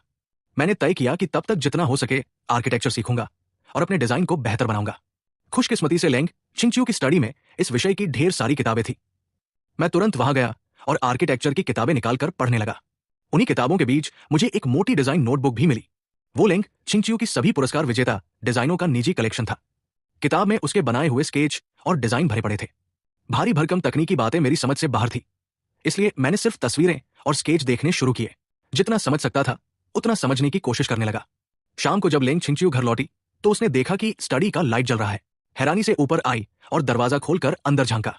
मैं उसकी मेज पर बैठा पूरी तन्मयता से किताबें पढ़ रहा था। मेरे सामने आर्किटेक्चर की दर्जनों किताबें बिखरी हुई थी। ज्यादातर किताबों में तस्वीरें और डिजाइन बने हुए थे। उस समय मैं दुनिया भर की मशहूर इमारतों पर आधारित एक किताब पलट रहा था। वो हल्का सा हंसी और उंगली से मेज थपथपाई। मैं चौंक कर ऊपर देखा। उसे सामने देखकर हैरान रह गया। तुम कब आई? उसने बेपरवाही से कहा। इतनी एक्टिंग करने की जरूरत नहीं है। चाहे जितनी किताबें देख लो, तुम इन्हें समझ नहीं पाओगे। मुझे तभी एहसास हुआ कि लेंग छिंगच्यू की जुबान सच में बहुत तीखी है। पिछले जन्म में मैं उसके प्यार में इतना अंधा था कि उसकी ये सबसे बुरी आदत कभी देख ही नहीं पाया। मैं खड़ा हुआ और चुनौती भरे अंदाज में बोला, मैं समझ पाऊं या नहीं, इसकी चिंता तुम्हें करने की जरूरत नहीं। मुझे दिखावा करना पसंद है। अब बताओ, तुम मेरा क्या बिगाड़ लोगी? वो फिर हंस पड़ी। क्या तुम हर काम ऐसे ही जिद में करते हो? मैंने बिना झिझक जवाब दिया, हाँ, मैं ऐसा ही हूं। क्या आज पहली बार मिले हो मुझसे? वो फीकी मुस्कान के साथ बोली, हाँ, जिस दिन पहली बार तुमसे मिली थी उसी दिन तुम्हारी जिद देख ली थी। मुझे भी हमारी पहली मुलाकात याद आ गई। मैं उसके पीछे पागलों की तरह घूमता रहा था। खाना खाते समय जबरदस्ती उसके पास बैठा रहा, यहां तक कि उसके साथ उसके घर जाने की जिद भी कर दी थी। उस वक्त मेरी बेहिचक हरकतों ने उसे सचमुच डरा दिया था। उन दिनों का अपना रूप याद करके मुझे खुद पर शर्म आने लगी। मैं बोला, फिक्र मत करो, जितनी नफरत तुम्हें उस पुराने मुझसे है उससे कहीं ज्यादा मुझे खुद है। लेकिन आज के बाद मेरी जिद तुम्हारे लिए कभी नहीं होगी। इतना कहकर मैं उसकी डिजाइन वाली किताब उठाकर बाहर जाने लगा। अचानक उसने मेरी कलाई पकड़ ली। मैंने भौहें सिकोड़ ली। अब क्या है? उसकी नजर मेरे हाथ में पकड़ी किताब पर गई। ये क्या ले जा रहे हो? मैंने मुस्कुराकर कहा, तुम्हें दिखाई नहीं देता क्या? उसने सख्त आवाज में कहा, मेरी चीज वापस रख दो। मैं बिल्कुल शांत रहा। बस देखने के लिए उधार ले जा रहा हूं। मैं तुम्हारे डिजाइन सबसे ज्यादा जानता हूं। अगर मुझे कुछ बनाना है तो तुम्हारे काम से ही सीखना पड़ेगा। वो बोली, सीखना या नकल करना? मैं मुस्कुराया, हाँ, साफ साफ कहूं तो नकल ही करूंगा। असल में मैं उसके भविष्य के डिजाइन की नकल करने वाला था। वो नाराज होने की बजाय मुस्कुरा दी। नकल करके 50 लाख का इनाम नहीं जीता जा सकता। मैंने आत्मविश्वास से कहा, जरूरी नहीं, हो सकता है मैं गुरु से भी आगे निकल जाऊं। इतना कहकर मैंने उसकी पकड़ छुड़ाई और बाहर निकल गया। वो मेरी जाती हुई पीठ को देखकर मुस्कुरा उठी। अभी अभी मैंने जिस तरह उसे बार बार चुनौती दी थी, उसे याद करके उसे सब कुछ मजाक जैसा लग रहा था। उसे विश्वास ही नहीं हो रहा था कि मैं जैसा आदमी भी उसे चुनौती देने की हिम्मत कर सकता है। लेकिन जाने क्यों, अब उसे सचमुच इंतजार होने लगा था कि मैं आखिर कैसा डिजाइन बनाकर लाऊंगा। शायद मैं उसे थोड़ा बहुत चौंका भी दूं। लेकिन एक बात को लेकर उसे पूरा यकीन था, 50 लाख का इनाम जीतना मेरे बस की बात नहीं थी।